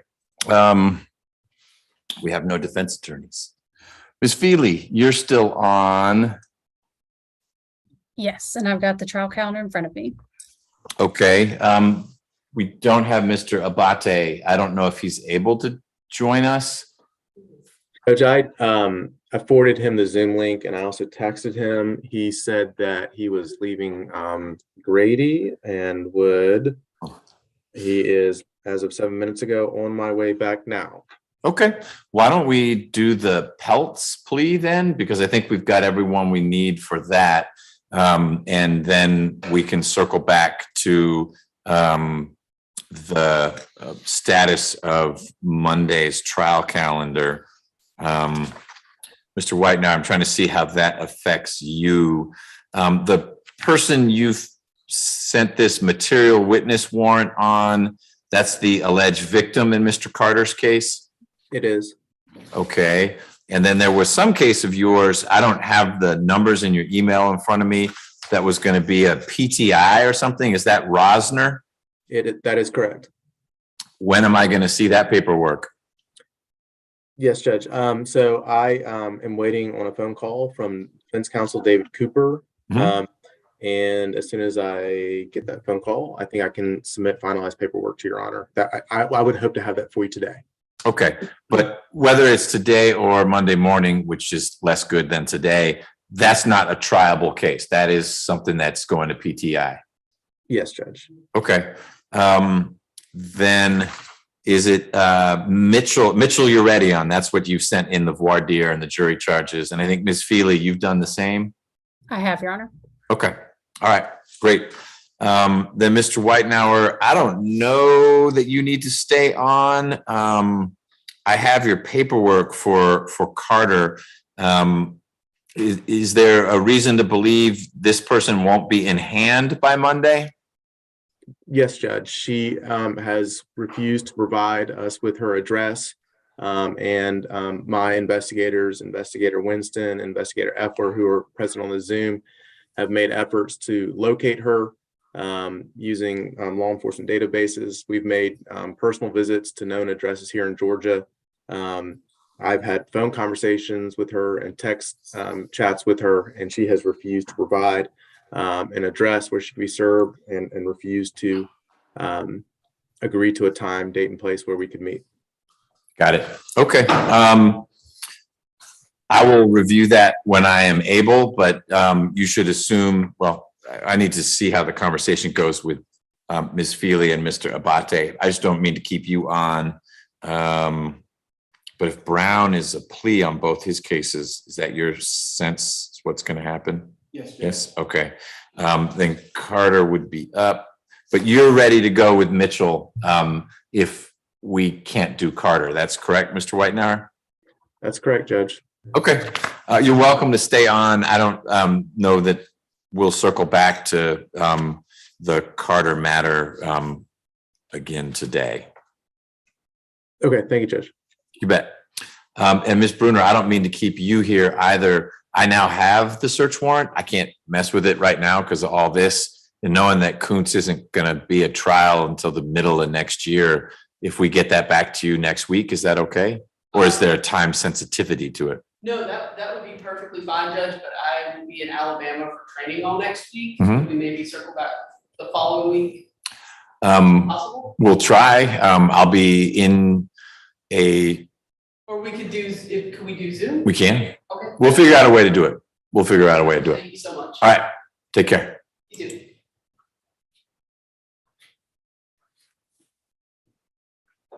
All right. I keep saying, let's do Mr. Peltz, and then I do these other things. Let's do Mr. Peltz. I see Ms. Taylor. I'll put you in the spotlight. I see Ms. Strickler. I'll add her. And then we need Mr. Peltz. He's got several people there. All right. There we go. Ms. Rivers, are you ready to go? Yes, I am, Judge. Good afternoon. Good afternoon. You're always ready to go. This is position 7 on the December 12th calendar, 22 SC 180583, State versus Aaron Peltz. Am I pronouncing your last name correctly, sir? Yes, sir, that's correct. Okay.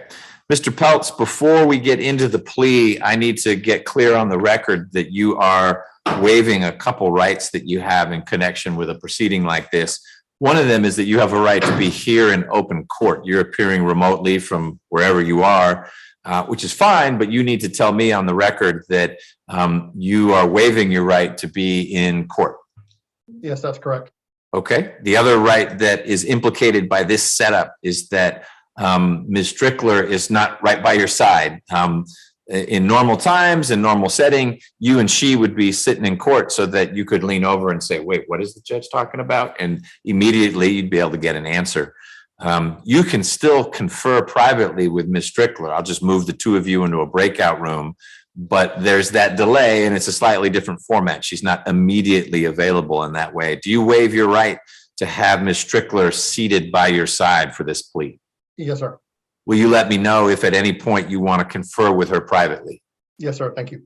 Great. Ms. Taylor, when you're ready, thank you for joining us. Thank you, Your Honor. Can we swear in the witness?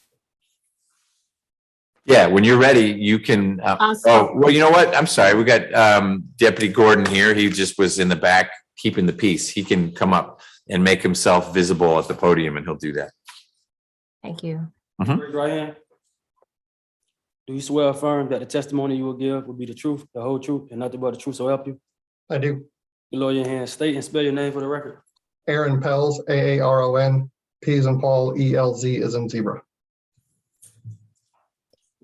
And Your Honor, just for the record, this is the State versus Aaron Pelz, case number 22 SC 180583. Mr. Pelz, you've stated your name for the record. Could you tell us, are you under the influence of any alcohol, drugs, or medication at this time? No, I'm not. And how old are you? 45, And how far have you gone in school? graduate degree. So I'm assuming you're able to understand, read, write the English language. Yes, ma'am. Are you a United States citizen? Yes, I am. And have you had enough time to speak with your attorney, Ms. Strickler, about all the facts and circumstances of the charges in the indictment? Yes, I today? am. And do you need any more time to speak with her? No, ma'am. Are you satisfied with her services? Yes. And do you understand that you are charged with 3 counts of sexual exploitation? Yes. And that you have the right to plead guilty, not guilty to these charges, and that you could remain silent and receive a jury trial if you chose to? Yes. Are you aware that there's a maximum of 20 years per count, giving a total of 60 years total if you were to proceed? Yes. And you understand that this today is a negotiated guilty plea, and there is a recommendation as follows, Your Honor. The defense and I have worked on this case from last summer, I believe. We've come to the negotiation today where there will be a 15-year probation. Mr. Pelz has served some time in jail. We would give him credit for that time in jail, where that his jail time will be commuted, so that there would be a straight probation sentence of 15 years of probation. He should have some special conditions, Your Honor, of a psychosexual evaluation and treatment.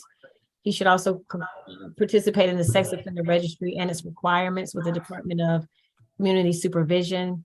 There should also be no contact with any minors under 18 except for his own children, which should, of course, be supervised contact with those children. Your Honor, there was a forensic evaluation, to my knowledge, of his daughter at least, and there was no finding of abuse towards his child. He should also have no social media or internet usage. However, it's my understanding he may be using the internet for work. So this compromise is that he will only use the internet for legitimate work, pre-approved purposes. He's been using something called Covenant Eyes software, which sends a weekly email. Someone who supervises what he's been reviewing. The state is asking that the probation office be added as the unit who supervises internet usages.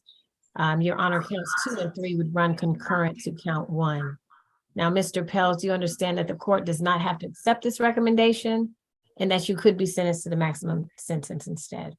Yes. Do you understand that the judge may choose to run the sentence consecutively, meaning that he could run one count after the other? Yes. And you understand that you're not eligible for first offender treatment based on the nature of these charges? Yes. And you understand that this plea may be used to enhance sentencing on other convictions in this jurisdiction? Yes. And do you understand that if you are and will be placed on probation, you cannot violate any criminal laws of the governmental unit or any special conditions of probation without being subject to revocation for the balance of your sentence? Yes. Do you also understand that you're not allowed to possess a firearm or use a firearm while on probation? Yes. Do you understand that by pleading guilty, if you do receive, possess, or transport a firearm, you could be guilty of an additional crime that carries a sentence of 1 to 5 years in prison? Yes. And that if, okay, thank you. And that if you use that firearm in any future crime, you understand that you could serve an additional sentence of 5 years consecutive to that sentence. Yes.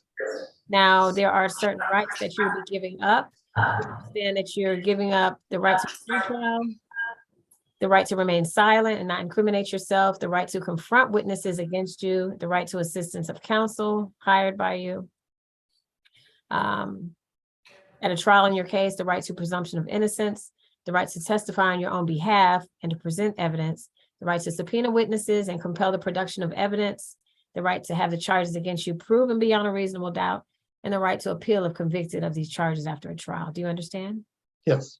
Now, has anyone forced, threatened, or promised you anything to get you to enter a guilty plea today? No. Is it in fact your decision to waive these rights and enter a guilty plea? Because Yes, it is.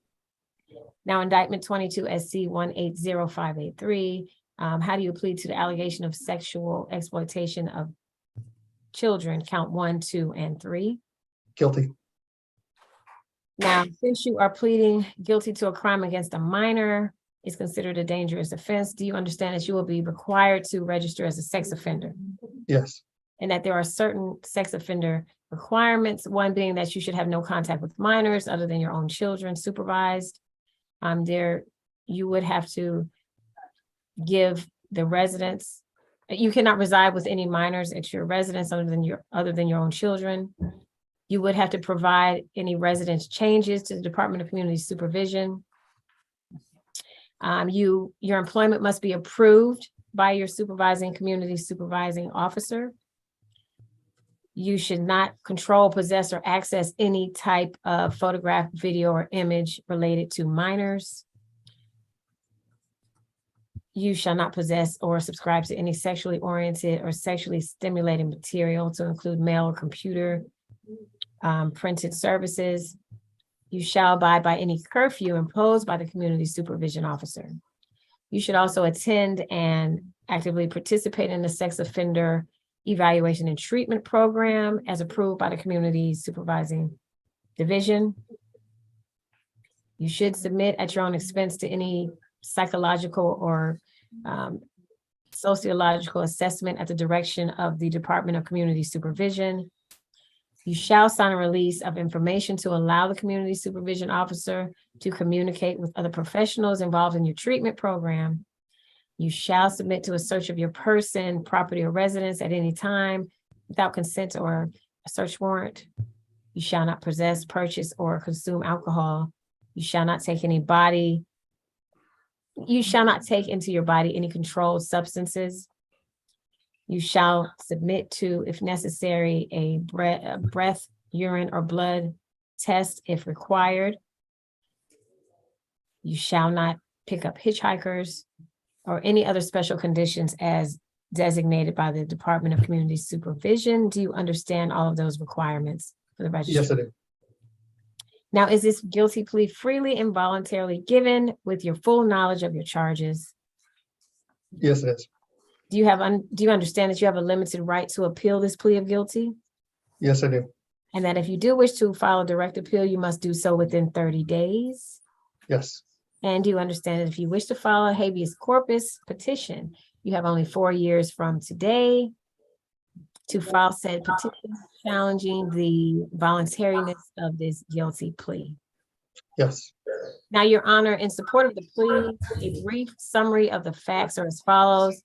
On or about March 9th of 2018, officers received a cyber tip from the GBI ICAC unit. The tip submitted by a social media app, Tumblr, and the Center for Missing and Exploited Children did identify an account with the name Rebecca Girl and an IP address, which did trace back to Mr. Aaron Pels in Fulton County. The images supplied by the Tumblr displayed a nude prepubescent female who was basically posed on a bed in a provocative manner, exposing her genital area.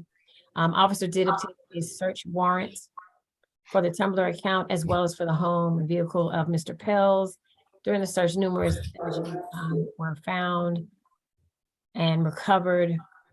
During the search warrant, Mr. Pels did make statements that he had problem with child pornography for the last 10 years, both at home and at work, and unfortunately viewed it for several hours a day. He did admit to ownership of the Rebecca Girl Tumblr account and the corresponding email that he uses to enter chat rooms as a young female so that he could have conversations. Officers did again discover that he had a young daughter. A forensic interview was conducted on that young child, Alice, I believe is her name. There was no findings of abuse against his daughter, and Mr. Pels was arrested accordingly. With respect to its criminal history, Your Honor, there are no findings of any criminal felony convictions. When we did come to this deviated sentence recommendation, we did take into account his long-term enrollment in counseling. I also believe that he has been a participant in Covenant Eyes, which is I'm gonna let Attorney Strickler discuss what Covenant Eyes is, but he has been a participant in that. We also took into account that he's willing to take accountability for his actions, as well as the fact that he, when interviewed, did freely speak on the problem that he has with child pornography and admitted to ownership of the account. Based on those facts, again, Your Honor, the state and defense has come to this recommendation of 15 years probation and to give him credit for the time that he served in jail. I believe that he spent about 5 days in jail, so he should be given credit for that time, and that he should complete all the special conditions listed earlier, Your Honor. Understood. All right. Thank you so much. That was very thorough. Ms. Jackson, good afternoon, and thank you for joining us.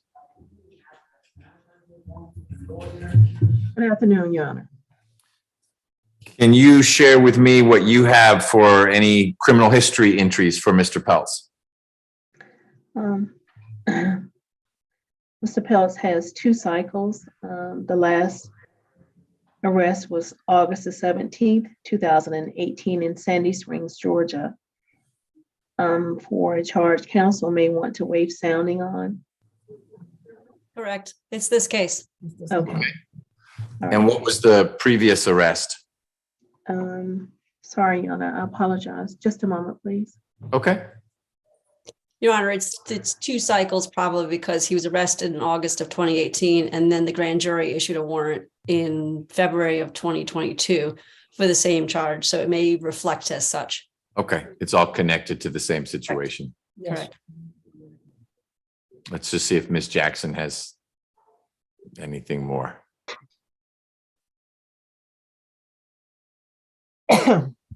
Sorry. Hey, I'm just scrolling down to that arrest, Your Honor. It's the same charge, Your Honor. Okay. All right. Thank you, Ms. Jackson.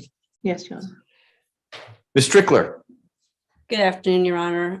Yes, we would ask that you accept the plea as negotiated, but a real brief summary of the situation is yes, in August of 2018, this occurred. Mr. Pels hired me then.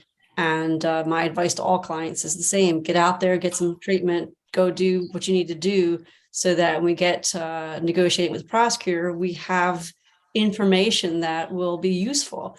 And Mr. Peltz is one of my star pupils. He went immediately and has done essay, has done counseling, has done marriage counseling. You see his wife right here present. She's been through it with us. When he got rearrested, she's been with me at the jail each time, meaning that both times that it occurred. So, you know, he's still got work to do. It doesn't take a minute to fix people. We all know that, but he has been working amazingly hard in counseling. And we all know that's not always something that occurs in these cases or other cases, you know, with other charges.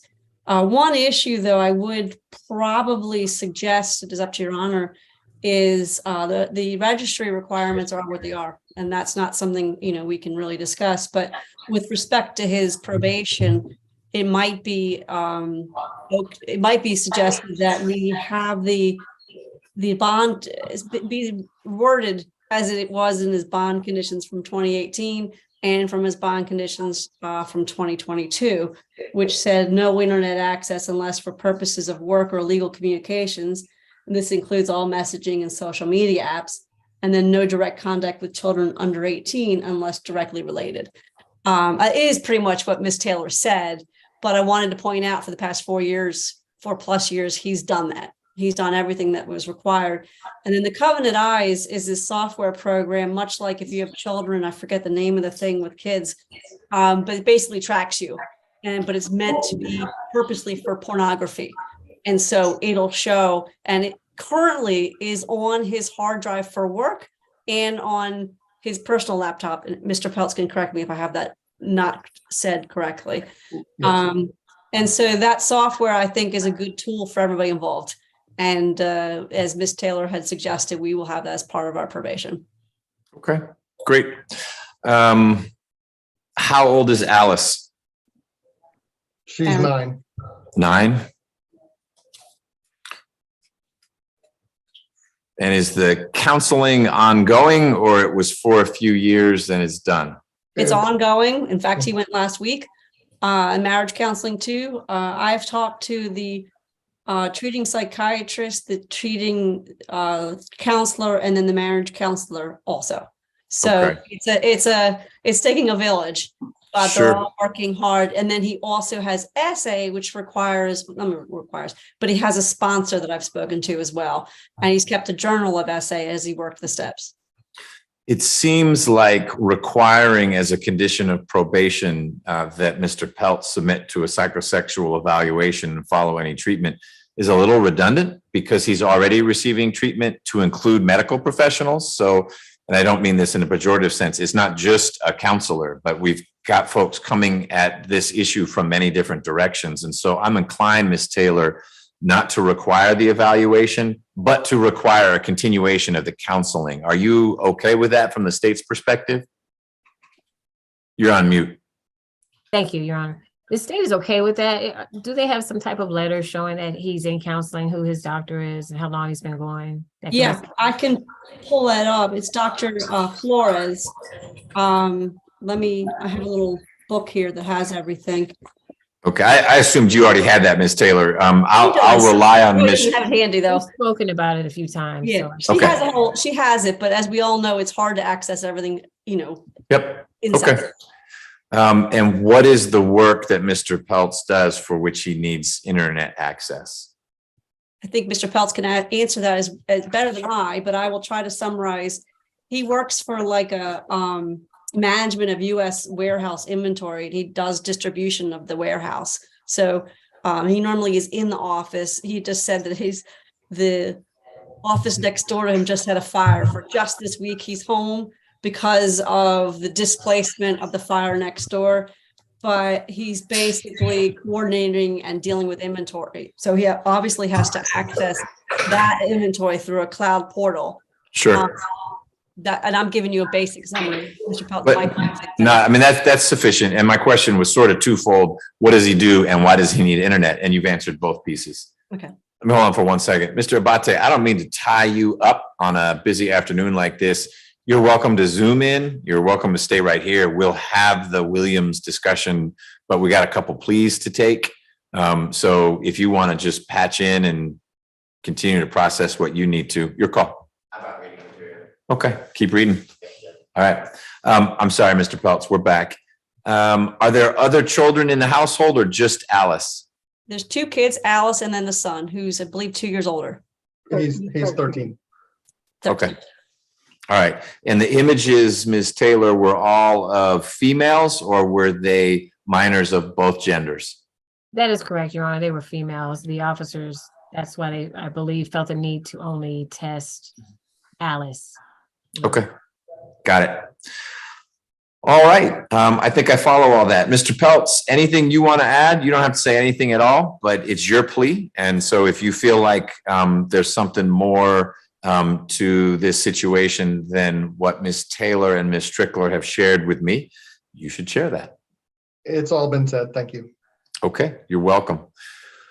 So I find there is a factual basis for your plea. I also find that your plea is knowing and voluntary. Factual basis just means that if this went to trial, the state could prove its case. I don't know that the jury would find you guilty, but based on what I've heard, they could. And that's why people plead. Knowing means you've understood everything we've talked about. Is that a fair statement or do you have any questions? No, I understand. Thank you. All right. And voluntary means that while you may not be real excited to find yourself in this situation, no one has forced you or tricked you or coerced you into entering a plea. Is that also true? That's correct. Thank you. Mr. Peltz, you understand that as part of your plea to these charges, you are statutorily, it's not me telling you you have to, although I am, but the statutes are telling you that you'll have to register as a sex offender? Yes, sir. You understand that that can affect where you work and where you live? Yes, sir. Okay. Hopefully, and I trust you have, but you and Ms. Strickler have discussed those residency restrictions because it is conceivable if you live in the wrong place, and by here, that would mean you live too close to a park or something like that. Probation would tell you, actually, you have to move. You can't stay here because right across the street is Bolton Academy. Is that a discussion you and Ms. Strickler have had? Yes, it is. Okay, great.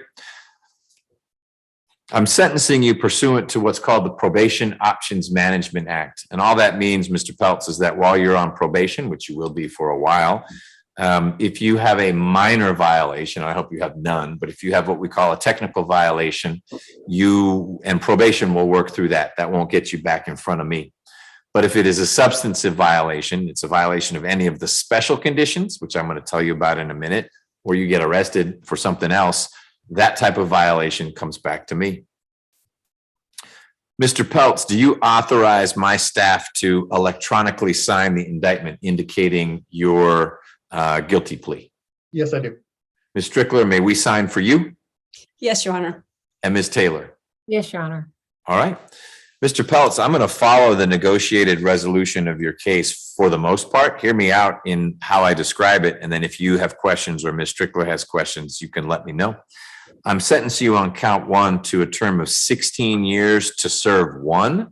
That 1 year will be reduced to the time you've already served and the balance will be probated. So that's still 15 years probation. It will be a special condition of your probation that you register as a sex offender. That's a statutory requirement anyway, but I'm layering it in as a special condition of probation. It will be a special condition of your probation that you limit your use of the internet for work and legal reasons only, but I need to say that differently because it's legal to go to Amazon, but that's not work related. What I mean by legal is your internet access is limited to the requirements of your job and anything related to legal cases that you have. So corresponding with Ms. Strickler, things like that. So it's work and it's related to your sentence and any criminal or civil cases you may have. Your contact with minors is limited to members of your immediate family, and otherwise there needs to be supervision present. So that doesn't mean if you walk into a McDonald's, you have to leave because there's a 10-year-old there. But you better not be in the McDonald's playland area unless there is another adult who is associated with you, not a random adult, but your wife, your brother, whatever. It will be a special condition of your probation, and this is built into sex offender probation anyway, but I want it to be explicit, meaning clear, that you are agreeing to a Fourth Amendment waiver. What that means is that if probation shows up and they say, give me your phone, you got to give them your phone, and your passcode so that they can see what's going on with your phone or what's going on the hard drive of your computer. It will be a requirement of your probation that probation, which is known as DCS, Department of Community Supervision, is added as a party that has access to this Covenant Eyes software so that they can see whatever else someone who has access to Covenant Eyes can see.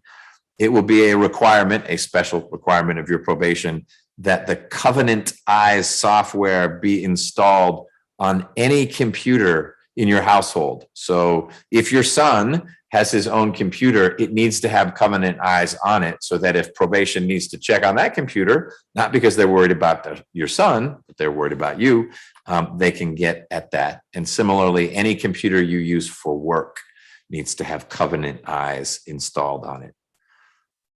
I think that is it for the special conditions, Ms.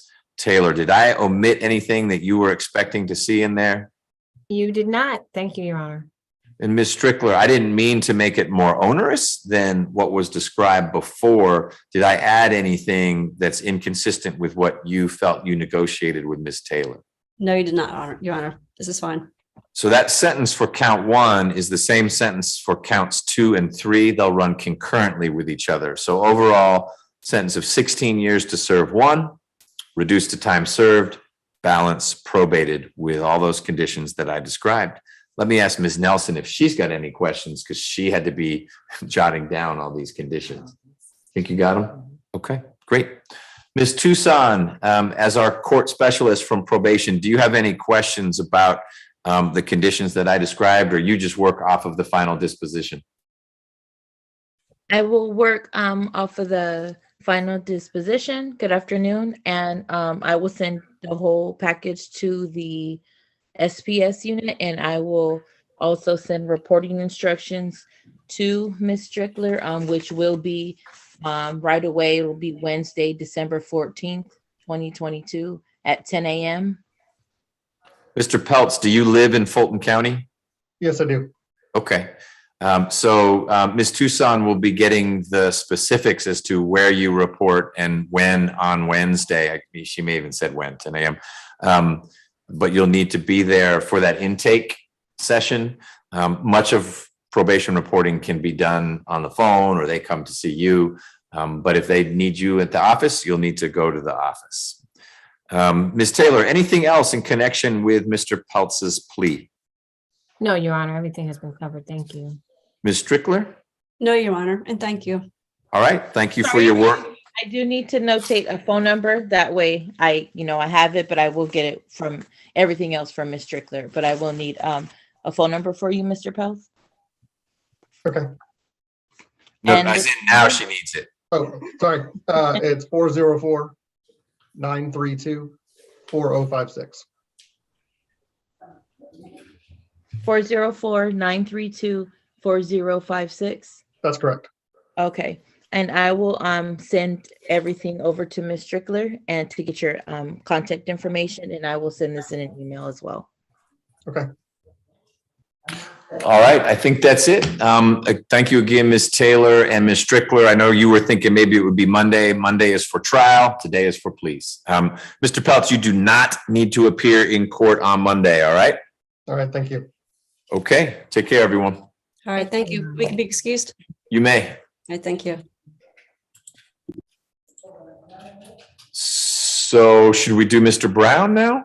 Yes, sir. Did you have anyone else? I know we still need to talk about the trial calendar, but Mr. Brown's on the trial calendar. So that's part of talking about the trial calendar. And I think the interview with Mr. Torres is still going. So let's do Mr. Brown. Mr. Brown, if you'll come on up to the podium, please. And is this a plea to both positions or one is being both positions? Okay. Where'd my calendar go? So this is positions 3 and 4 from our December 12th count.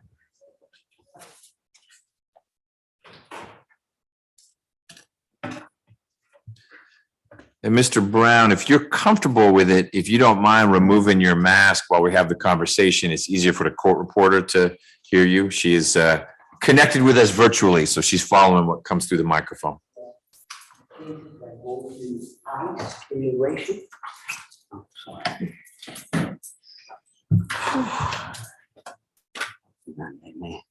On his fingerprints, you'll find out.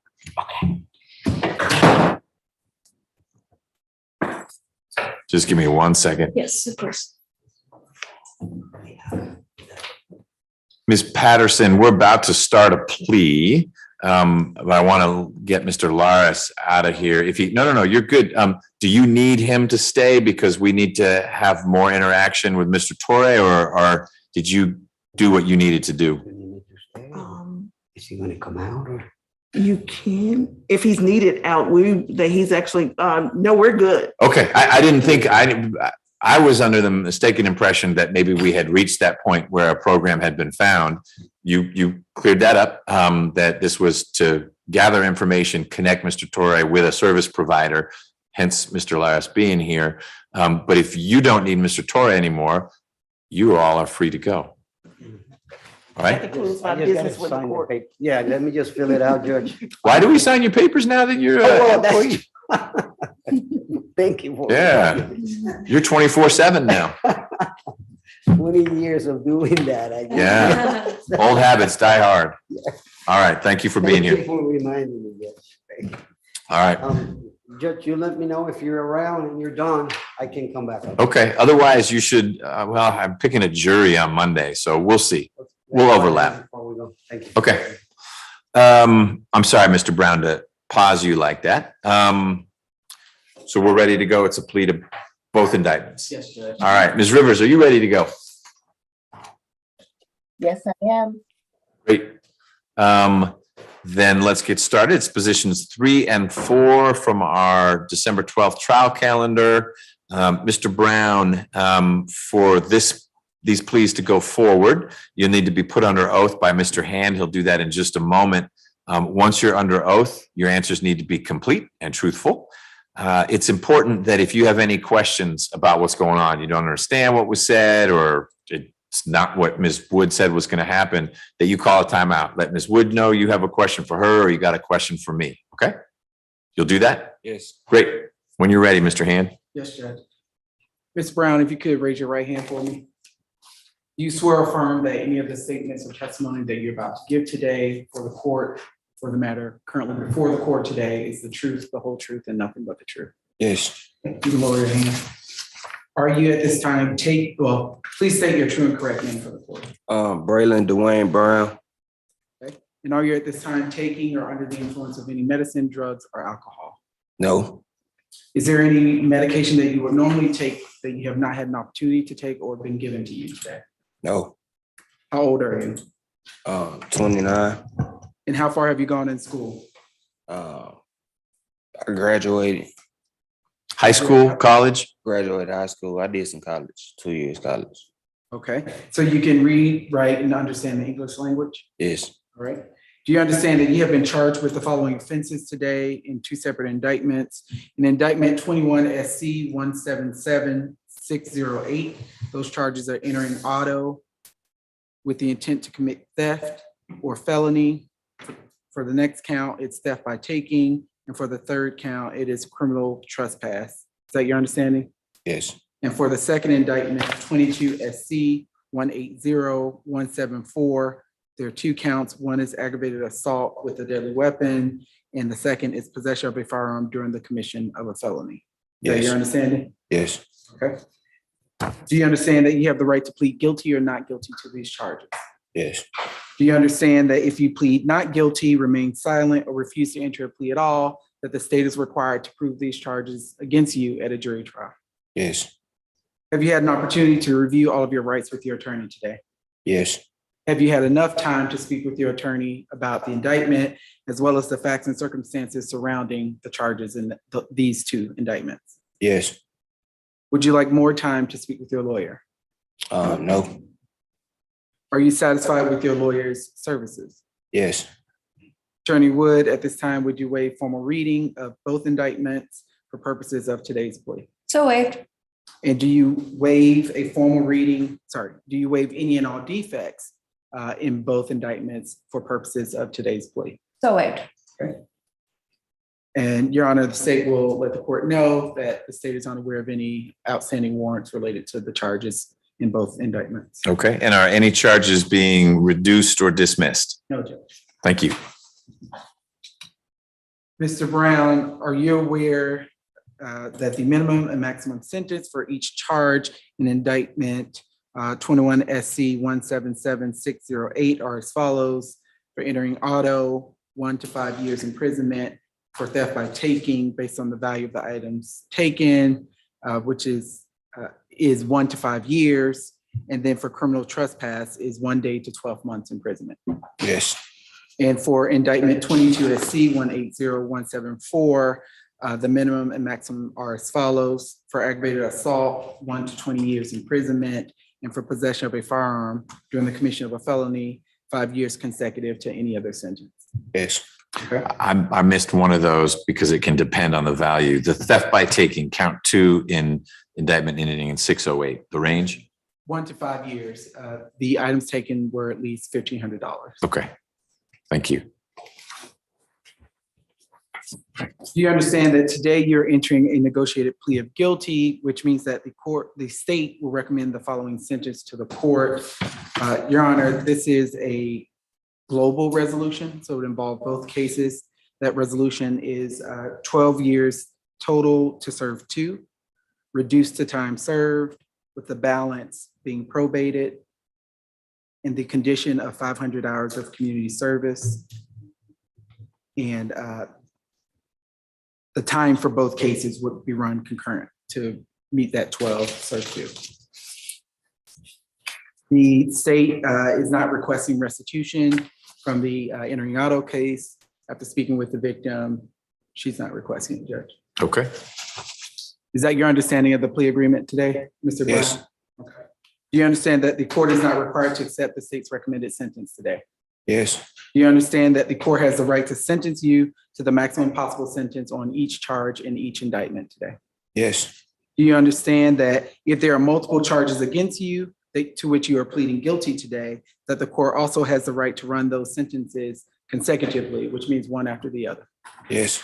Do you understand that if the court decides to order a sentence that differs from the negotiated plea you are expecting today, that you have a right to withdraw your plea of guilty? Yes.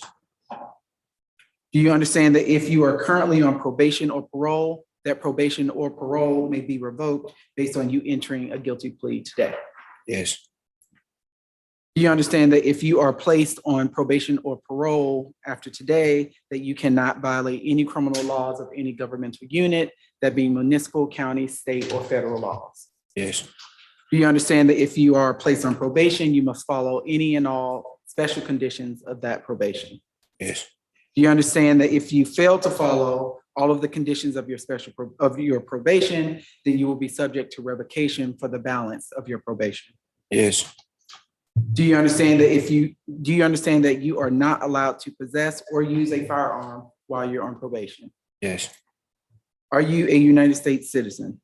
Yes. Do you understand that by pleading guilty to a felony, you may not receive, possess, or transport a firearm at all? Yes. Do you understand that doing so will result in new charges for which you will face a sentence between 1 and 10 years? Yes. Do you understand that by entering a plea of guilty today, you are waiving any and all defenses, which include mental health defenses? Yes. Do you understand that by pleading guilty, you are giving up the following rights? Those include the right to a trial by jury, the right to remain silent, the right to confront witnesses against you, the right to the assistance of counsel, the right to the presumption of innocence, as well as the right to appeal if convicted of these charges at a jury trial. Yes. Is it your decision to waive these rights, which means to not use them, and enter a guilty plea today? Yes. Has anyone forced, threatened, or promised you anything to get you to enter into a guilty plea? No. Is it your decision to enter a guilty plea because you are in fact guilty? Yes. How do you plead to the charges of entering auto with the intent to commit theft or felony, theft by taking, as well as criminal trespass in indictment 21 SC 177608? Guilty. And how do you plead to the charges of aggravated assault with deadly weapon and possession of firearm during the commission of a felony in indictment 22 SC 180174? Guilty. Is this guilty plea freely and voluntarily given with the full knowledge of the charges against you? Yes. Do you understand that you only have a limited right to appeal these guilty plea convictions? Yes. Do you understand that if you wish to challenge the voluntariness of your guilty plea, you must do so by filing a document that's called a habeas corpus petition? Yes. Do you understand that for a felony charge, you only have 4 years from today to file this habeas corpus petition? Yes. Do you understand that for a misdemeanor charge, you only have 12 months from today to file a habeas corpus petition? Yes. At this time, Judge, the state will give a factual basis for both indictments. I'll start with the first one, Judge, the entering auto case. That's 21 SC 177608. Were this to proceed to trial, Judge, the state would be able to show beyond reasonable doubt that South Fulton Police Department responded to an entering auto call at 7745 Spence Road, which is a Shell gas station in Fulton County. This occurred on February 27th, 2021 at about 7:35 p.m. Once there, officers were met with the victim, Ms. Kim Alejo. Ms. Alejo stated that she was inside the gas station. Upon her exiting the gas station, she saw her vehicle, which was a white Kia Optima. The year was 2020. She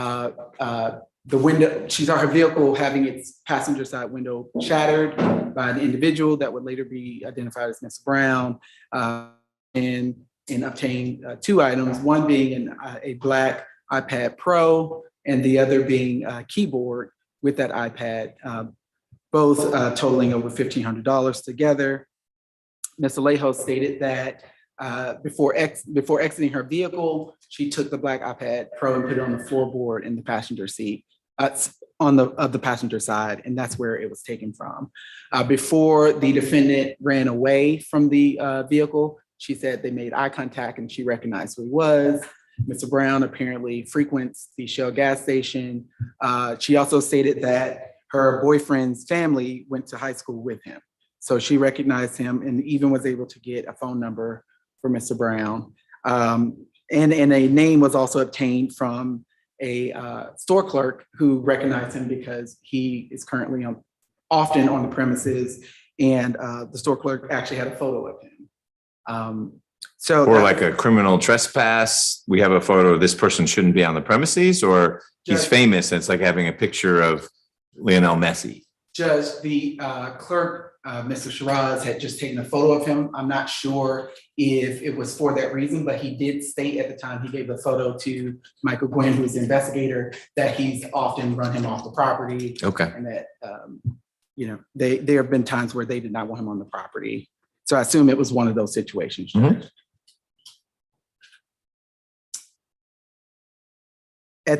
So the officer that night took Ms. Alejo's statement.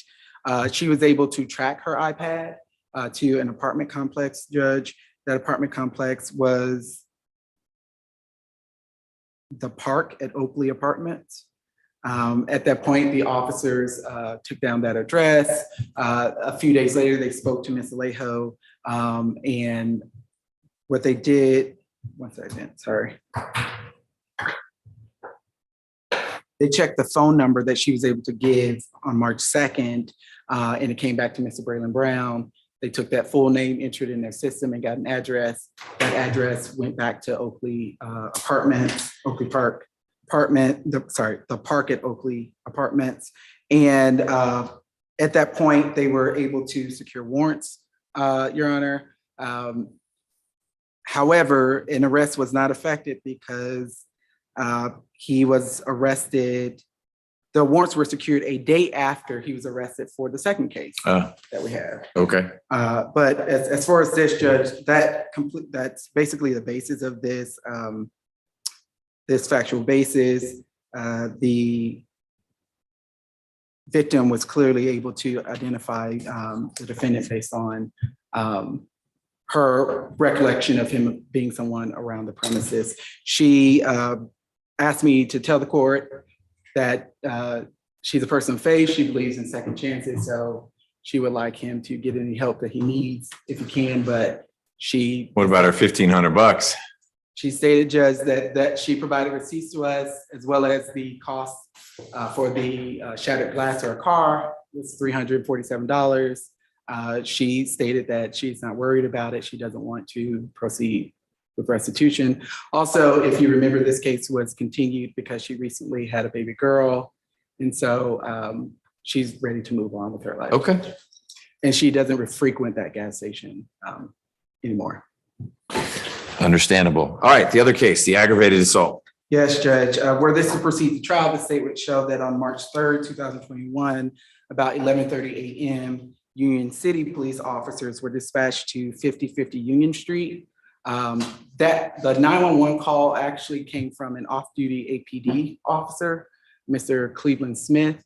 Mr. Smith had observed a fight between two individuals at that location, 5050 Union Street in Union City, which is also in Fulton County. And he observed one individual, later identified as Mr. Brown, pull out a gun and discharge the gun once at the other individual who he was fighting. Mr. Brown took off in a different direction than the individual who was, we would later determine was actually shot. And so Shot as in hit? As in hit, Judge. And so Mr.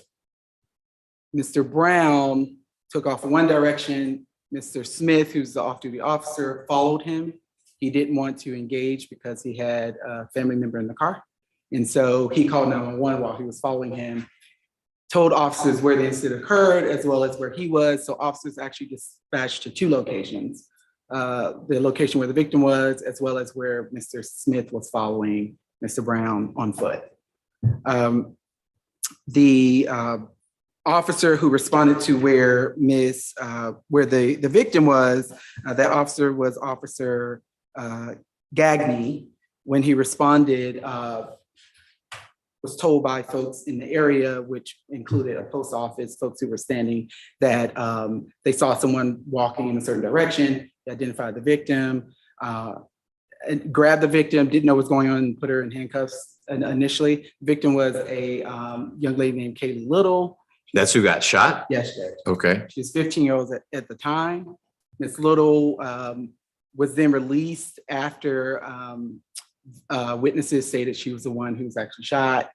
The officer at the time did not know that she was actually hit because there was no weirdness in her movement. And actually she was pretty pumped. She was really animated when the officer asked her what occurred. She stated that she asked the defendant for a lighter. The defendant became aggressive, got in her face, and said he didn't have a lighter for her. At that time, she stated that this is her characterization, Judge, when she's explaining what happened. She said she went foul. That was interpreted two different ways in the police report. In one police report, it was interpreted as she hit him.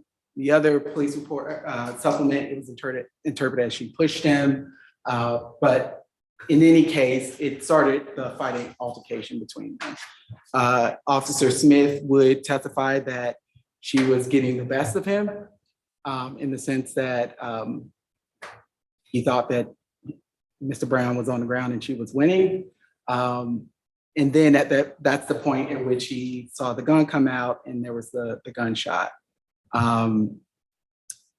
At that moment, she went around the corner and asked different witnesses. Those witnesses were asked different witnesses for a ride home, not to the hospital, but for a ride home.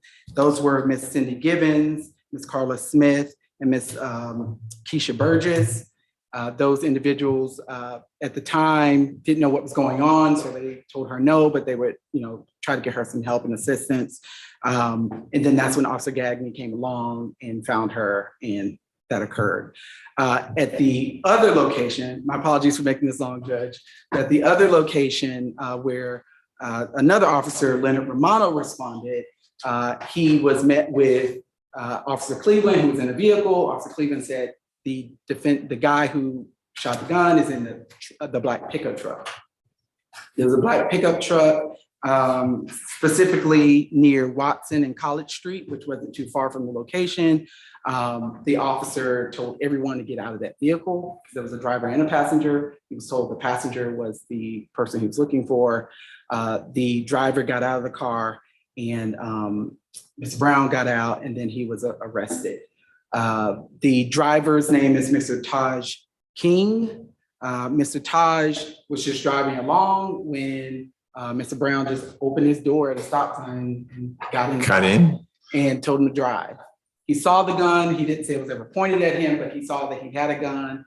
They got into an altercation, an interaction. The truck may have gone maybe a block or maybe a few feet, but it didn't get too far before the police stopped the vehicle. At that point, that's when they exited and officers made an arrest. Judge,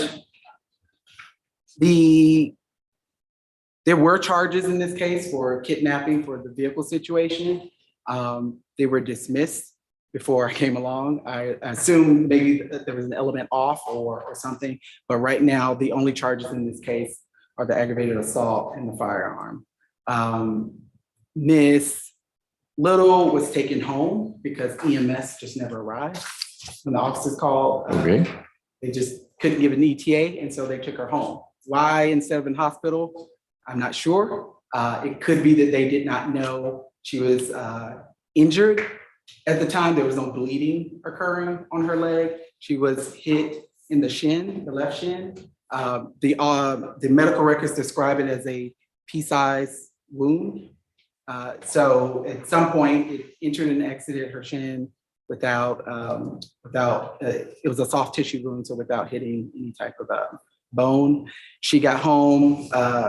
Her mother, of course, called EMS, and that's when EMS arrived, and she went to the hospital. Just that basically composes the factual basis. I will say that the state would obviously anticipate some form of self-defense argument, especially if our witness would say that she was getting the better of him and she says, give me a lighter. And then she goes, ow, on him. Okay. However, Judge, even if he were to say that because she is a juvenile, the state believes that our argument on whether he would anticipate serious bodily harm would prevail. And so after much discussion and negotiation, the defense and the state have landed on this being the appropriate outcome. And that's why the state's recommendation is what it is. We've spoken to Ms. Little as well as her parent, Ms. Candace Little. They are comfortable with the resolution that's being recommended and would like to see that outcome, Judge. Have you spoken with Ms. Little, the victim, about her version of events, or you're relying solely on what was in the police reports? I have, Judge. Myself and an investigator went to her home and spoke to her personally. And does she describe it as she was getting the better of Mr. Brown? Judge, she states that she does not remember the event. She remembers nothing? Or she remembers, hey, I got into a disagreement about a lighter and the next thing I know, I'm at home. Not nothing, Judge. Certain parts she remembers. She remembers being handcuffed and until she explained that she was not the person. However, the fight itself, she doesn't remember beyond, she asked for a lighter and they fought. Does she know Mr. Brown, or how is Mr. Brown linked to it other than, I guess it's Smith following saying, hey, here's where the guy went, and people finally connect him to arguably the carjacker, but your office didn't present those charges. Yes, Judge. Okay. No, she does not know him. There's no relation of any kind. From my conversation with her mother, they've had no interaction with Ms. Brown since. Okay, thank you. That was very detailed. Ms. Jackson, if you are still with us, what can you tell me about Mr. Brown's criminal history? The defendant has 21 cycles. The defendant's last arrest was March the 7th, 2020 in Fulton County for battery and possession of a firearm by a convicted felon. The defendant may have received first offender in 2018. I attempted to look at that case. It was for entering an automobile, but it's confidential. There were no convictions listed other than a misdemeanor. That was in 2015 for driving while license suspended or revoked. Nothing in addition, Your Honor. Thank you. Ms. Tucson, do you have any probation records for Mr. Brown? Just the one, Ms. Jackson, aforementioned, the first offender, 18 SC 158951. And that was successfully completed as far as you can tell? Yes, it ended May 17th, 2022. So he was on first offender probation when these two incidents happened and there was no revocation? I don't see one. Okay. All right. Thank you so much. Ms. Wood. Thank you, Judge. I do want to add on to some of what Mr. Hand said. There were several witnesses on the scene, the calls that came in. Are we talking about the breaking into the Kia or the apologize. shooting the 15-year-old girl? Aggravated assault, Judge. Okay. Thank you. Several witnesses on the scene, the calls come in. Miss Little actually on the body camera presents as number one, older than 15, and number two, she presents as a young man. Nothing wrong with that. So that's what the call is. There's two guys that are fighting and tussling. Several of the witnesses say, hey, I see two guys tussling and a gun went off. So I did just want to put that out there. I don't know if that just adds any type of flavor for the court to understand that Mr. Brown is not just out fighting with young girls. There's a separate body camera where they speak to about 5 witnesses in the parking lot of the Union City Jail, which is right there down from the post office. One of those witnesses tells the officer that they thought they saw Miss Little throw something, that she was like on her knees looking like she was trying to hide something, whatever it was, she got it. So there was an argument to be made, like Mr. Hand said, that there would be self-defense at a trial. Nonetheless, we felt like this was the best resolution for both cases. And as he stated, she's very nonchalant on the body camera, walking around, calling officers bruh. She's not fazed by the fact that she has a wound in her shin. So I just want to let the court know that. Mr. Brown is 29 years old. He's born in Los Angeles. He's lived here in Georgia since he's 12. He has family. I believe they're out there with the young The little child. one, yeah. He has one child, 1 year old. He does have some college education. He studied biology. He last worked at a warehouse. He's also licensed as a forklift operator, currently looking for gainful employment. And that is because he spent a considerable amount of time in custody for this case from March 3rd, 2021 through September 21st, 2022, 568 days, which makes up the basis for the reduced to time served. Okay. Got it. I have one thing. Yes. I looked at the revocation, but the revocation reflected something else, just to let you know. Got it. So there was a revocation, but it was for something technical and not, hey, you got arrested for shooting a 15-year-old girl. It basically stated no hearing has been held regarding the new charges, and it was revoked for a failure to pay. So it was notated on the revocation order, looks like by Judge Holly Hughes. Yep. Okay. Thank you so much for the update. No problem. Anything about the other? Well, it is what it is. He took someone's iPad. No, Judge, there's not much to add on that. It is kind of, I think it's important to put on there that these incidents happened within like 5 days of each other, I They did. believe. And so I just want to highlight that. I think Mr. Brown may have been going through some things, Judge, but we do feel like this is the best resolution. We ask that you accept the state's recommendation. Okay.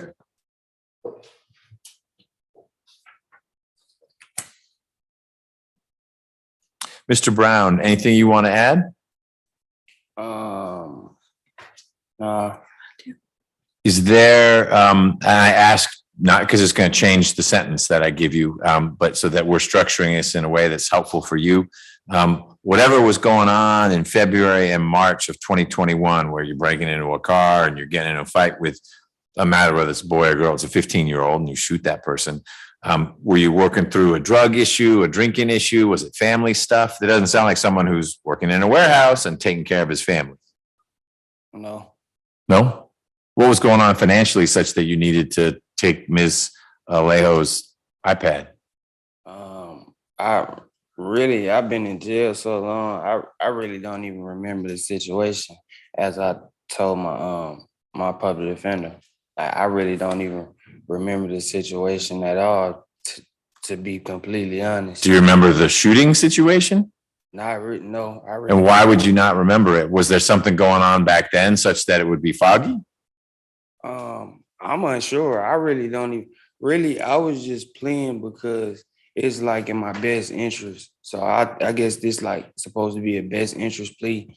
It sounds like you got arrested with a gun on you in this guy's truck, a stranger's truck. So I get what a best interest plea is, but there are things that connect you, at least to the shooting situation. It's not that you were arrested 10 days later and they think, oh, that might be the guy because he has twists and the other guy had twists. You were in the truck with a gun. Do you not remember being arrested in a stranger's truck in the passenger seat with a gun on you? No, sir. Why would you not remember that? I'm just curious. That's saying to me, maybe there was something going on. You were as high as a kite, or there's a mental health issue. And I'm asking not because it's going to change anything. You're going to get the recommended sentence, but it would be great if we don't see Mr. Brown in a year because you were in the front seat of someone's truck with a gun in your lap again. You know what I'm saying? Yes.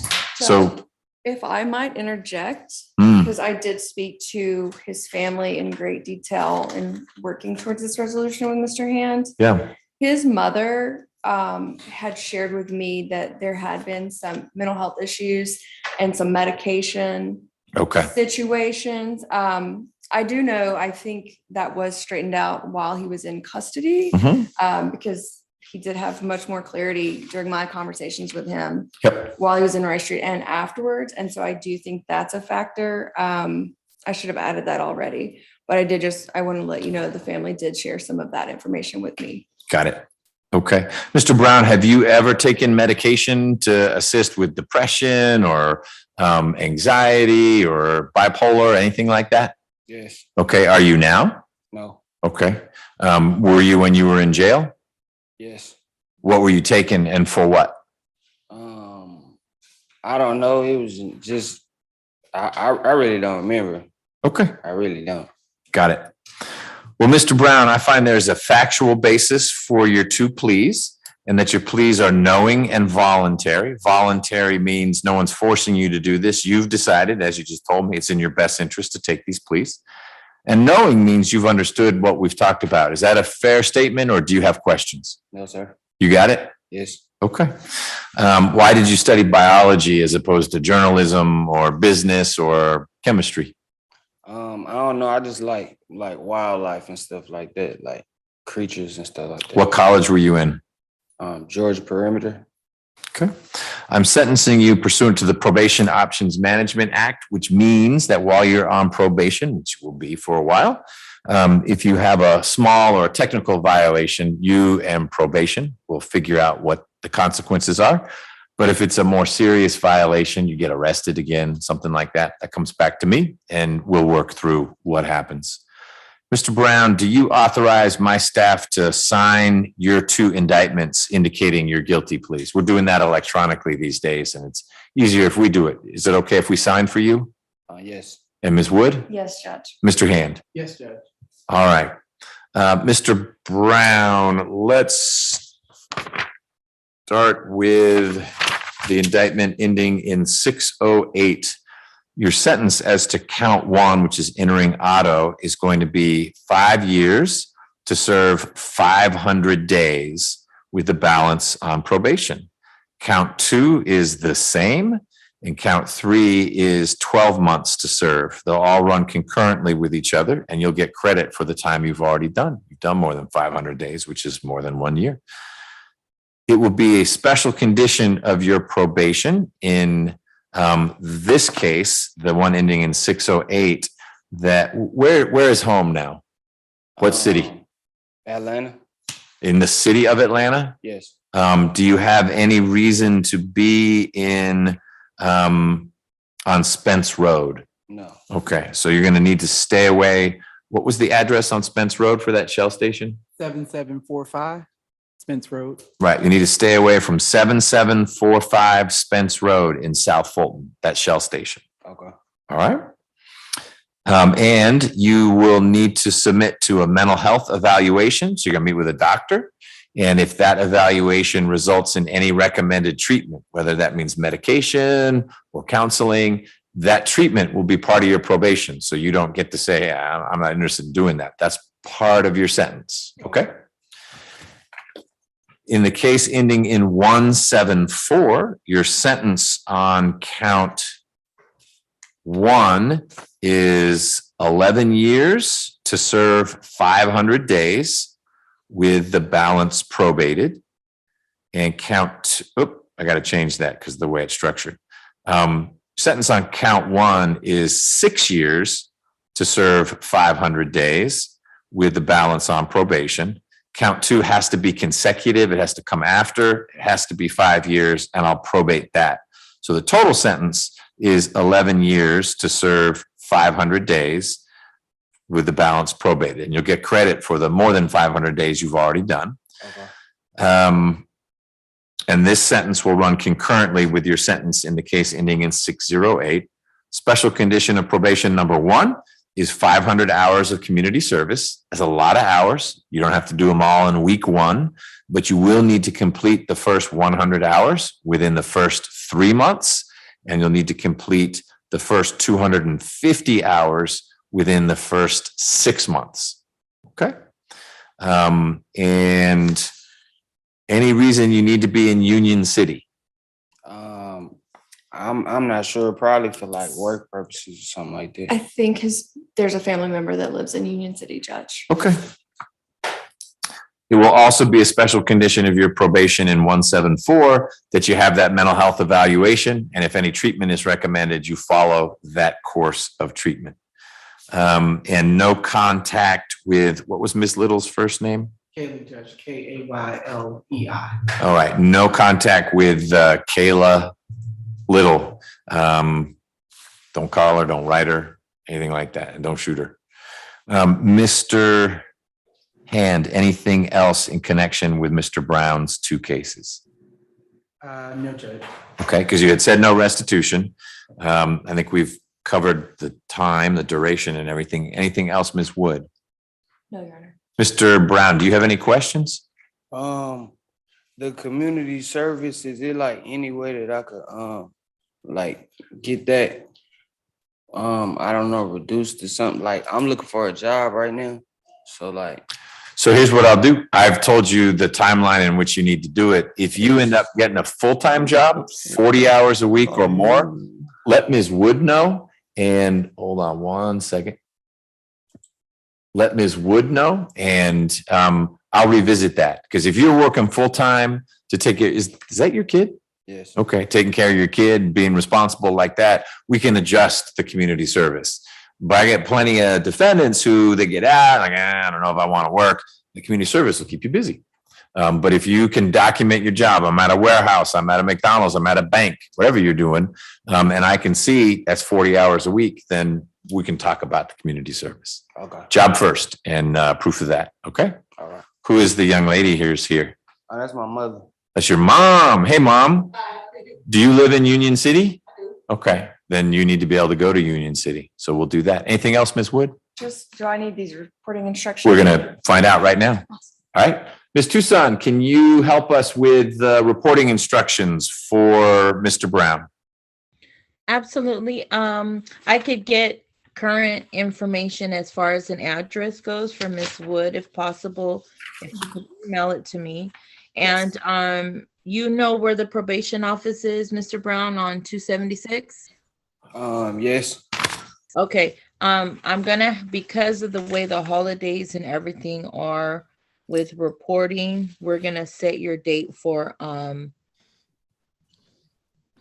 29th. Okay.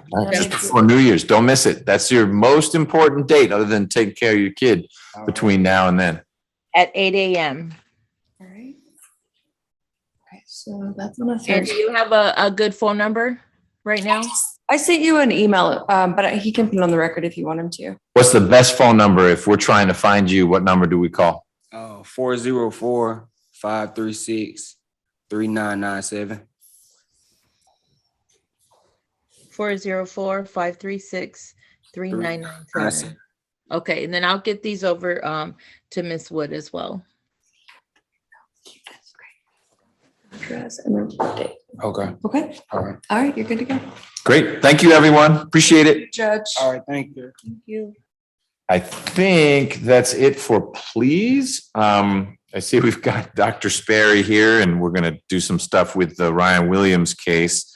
Mr. Whitenauer, I didn't see the PTI for Rosner. Any luck from Mr. Cooper? Yes, Judge. I actually have it open here on my computer now, and I'm finalizing that. And I think we'll be able to submit that to you within an hour or so. Okay. More importantly, Cooper said yes, so you guys are good to go. He has said yes. Okay, good. Then I think we can let Ms. Tucson and Ms. Jackson go. Thank you for joining us. You guys have a great weekend. Thank you, you as you. well, Your Honor. You too. Ms. Rivers, if you don't mind staying, we need to talk a little bit about the Ryan Williams matter. So, Mr. Abate, are you ready for that? Judge, I didn't have any matters before Your Honor today. But You did not, but I appreciate you. You may now be regretting the transfer. You're seeing what's going on in here, but we're excited to have you and look forward to working with you. And as I said, let's just figure out a time to chat in the next couple of weeks before you disappear for the holidays. Absolutely, Okay. I definitely will. Thank you. It was a very nice meeting you. Same. Mr. Williams, I need you to activate your video, please.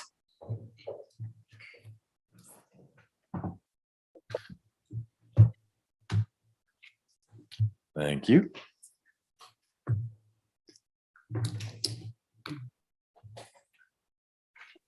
Ms. Feely, are you able to communicate with Mr. Williams in a different channel or, oh, here he goes.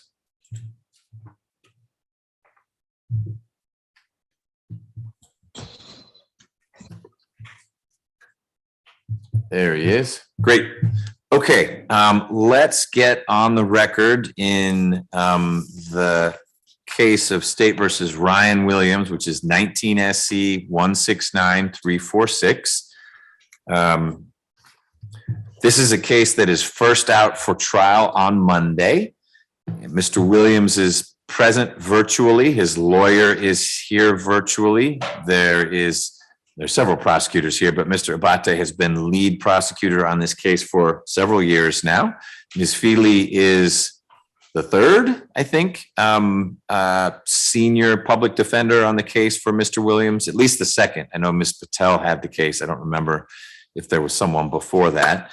Mr. Williams is on bond, and this is a case that has moved remarkably slowly in getting to trial. And I am concerned that part of that has to do with the fact that there's every reason not to go to trial when you're on bond in a murder case and not sitting in jail. I know that the victim's family is anxious for it to move forward, and we are running into due process concerns that the general public has in seeing that a case is timely tried. The state has struggled some to get the medical records that relate to the treatment of the alleged victim, in this case, Mr. Holt, H-O-L-T. And when I say struggle, it's not that they haven't tried to get them, but prying the records out of Grady has proven difficult. They've come in several batches, and I was handed another batch of Grady documents by Mr. Abate just before we started. I'm going to give him a chance to tell me what these are.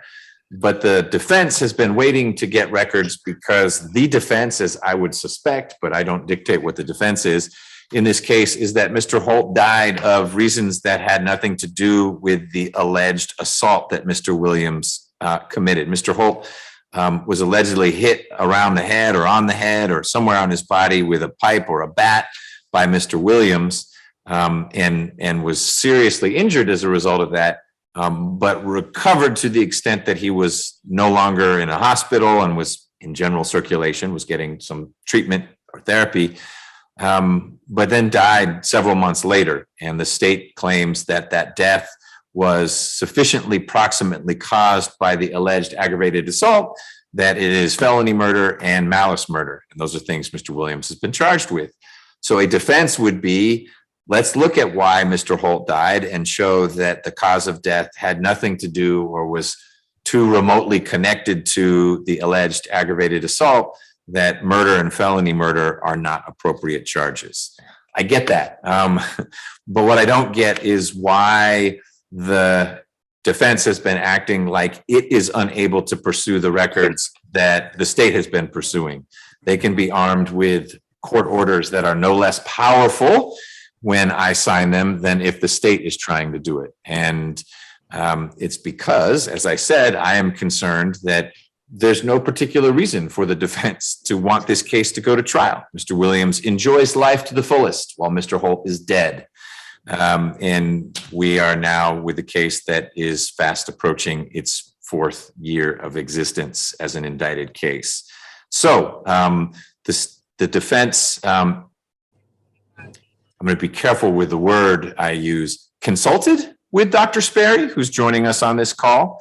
They have not retained Dr. Sperry. They have not engaged Dr. Sperry. As I understand it, and we'll get the record clear here, they've paid him nothing. They did not ask him to testify. They, in fact, did not ask him to prepare a written report. Understandably, the defense wanted Dr. Sperry to review the records and share an informal opinion. And if that informal opinion was, whoa, Mr. Holt died from the injuries he sustained that allegedly occurred from Mr. Williams's assault, then you wouldn't really need to pay Dr. Sperry to come in and testify for the defense to do that, because the state has a witness who can do that. So I get that part. The disconnect for me that we need to talk about over the next few minutes is why we are here on December 9th and Dr. Sperry hasn't been retained, hasn't been directed to write something down, and more fundamentally, wasn't even given a subpoena for this trial, so that his conflicts, which I understand he has that are legitimate and would trump a subpoena now served on him, means that he couldn't be here next week anyway, none of which I lay at the feet of the state. So I wanted to orient folks to my thinking and some of the information I have. We've got 13 minutes to have this conversation, and I have to be on a Zoom session that I've had scheduled before I was asked by Ms. Feely to have this session. Mr. Abate, I want to give you an opportunity to cover 2 things. 1, anything you want to augment that I provided, and then 2, what did you just hand me? I think I don't have anything to augment. I think everything you provided was accurate and kind of reflected the email that I had sent yesterday afternoon. What I just handed you was 25 pages of medical records for March 13th of 2019 that I was able to receive today. I would, I guess, bring to the court's attention that I have subpoenaed these records from the DA's office on 3 separate times, and the Fulton County Medical Examiner's office subpoenaed the records 2 times for the exact date, not only 3/13/19, but my subpoena and the Fulton County Medical Examiner's office subpoena said any and all admittance and any treatment as it relates to any date on or after July 18th of 2009 or 2018, which would encompass his admittance into the hospital in January of 2019, and then his admittance, him being admitted and then being pronounced dead on March 13th of 2019. I can't explain why they failed to provide them. What I sat in Brady for 3.5 hours today, again, for was they were able to finally figure out that I guess they were filed under a different MRN number because it was a different time in which he was admitted to the hospital and they had transferred systems was their excuse. They were not in the state's possession, and I honestly had no obligation to get them. I want to be perfectly frank. Those records were not relied upon by Dr. Rachel Geller, who was the medical examiner for this case. And you believe that, why? She didn't have them.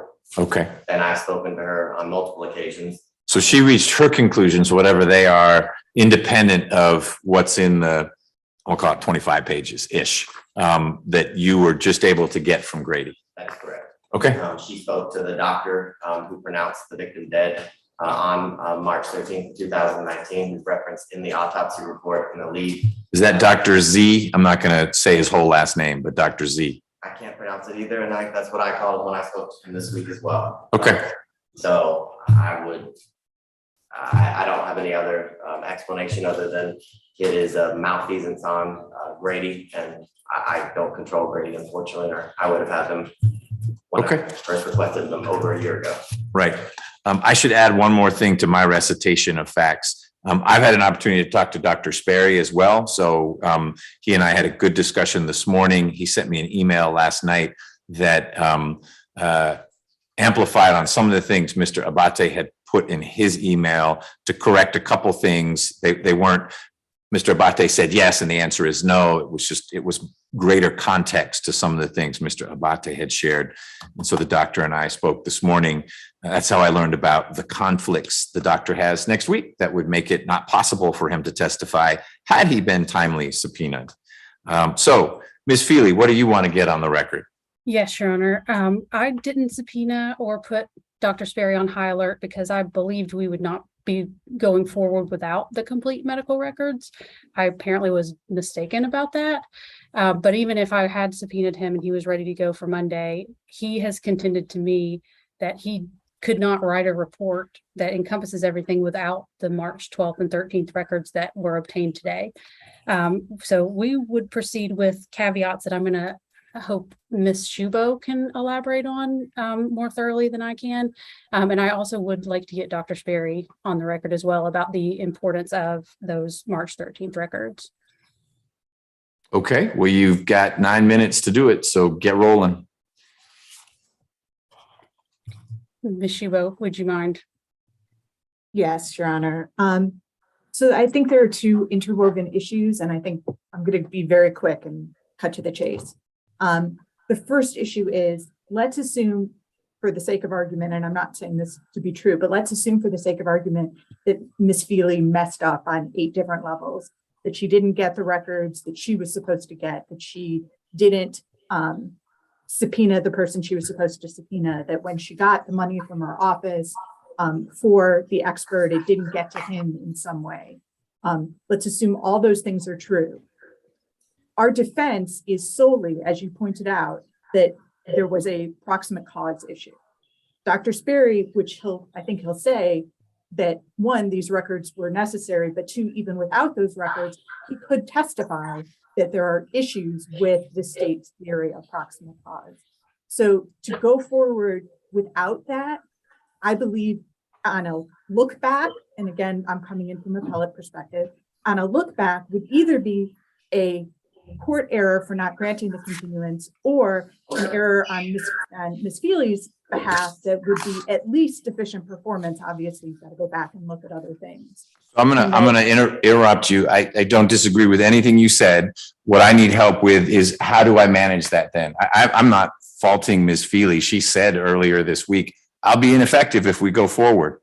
That's probably true. We don't need to get into why she would be, but how do I ensure that this ever goes to trial? Why not? You know what? I'm still not ready, and I didn't think to subpoena. I'm not going to lock up Ms. Feely, and Mr. Williams is out and about. How do I get this to trial? Because for months preceding Ms. Feely's involvement, the defense would throw up their hands saying, oh, we can't do anything without medical records that you are just as able to get as Mr. Abate. But for some reason, he's had to sit in the Grady waiting room for hours and hours and hours in this case to get this information that is no less available to the defense. And I'm not interested in holding lawyers in contempt in criminal cases or anything like that. But I have been told too many times by the defense, we're not ready. And Mr. Williams, understandably, doesn't have an issue with that. Why would he have an issue with that? So how do I get this case to trial? Well, 2 things. 1, we're having this hearing now, so you can put on the record that I will do those things that you don't want me to do as to the lawyer. Now, again, I would sort of represent Ms. Feely, so I wouldn't want you to do that, but I do think there is the option on your in your purview to do things to lawyers that is different than doing things to clients who have those Sixth Amendment rights. So I understand the court's frustration in every way you're speaking of. I do want to point out that I was just looking through the record in the last 2 hours that I had this on my radar, and we asked for the records in 2020 on the record at a hearing. That was Mr. Franklin. And I understand that, you know, between 2020 and now, we've had lots of things. We've gone through 3 lawyers. We've done all of that. But there is definitely an issue that is going on with the records. Also, I believe we've asked multiple times, and if When you they are say, Grady- I'm sorry, that just so we're clear, my recollection is that Mr. Franklin and Ms. Patel and Ms. Feely have looked at Mr. Abate and asked for the records. Yes. Mr. Abate is not wearing a Grady jacket. My guess is he would never, ever accept a job from Grady, given his experiences there. So asking the state for records not under their custody or control, one can do that, but one could also, if one is sincere about getting this case to trial, ask the record holder, which is not APD or GBI or anything law enforcement related, is a hospital.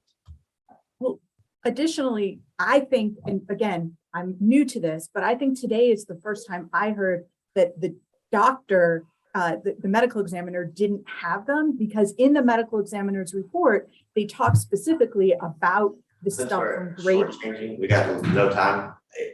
It doesn't say anything about the records that I have given the court and counsel here today. It says nothing about the March 19th record. They reference the records from July 18th, in which Mr.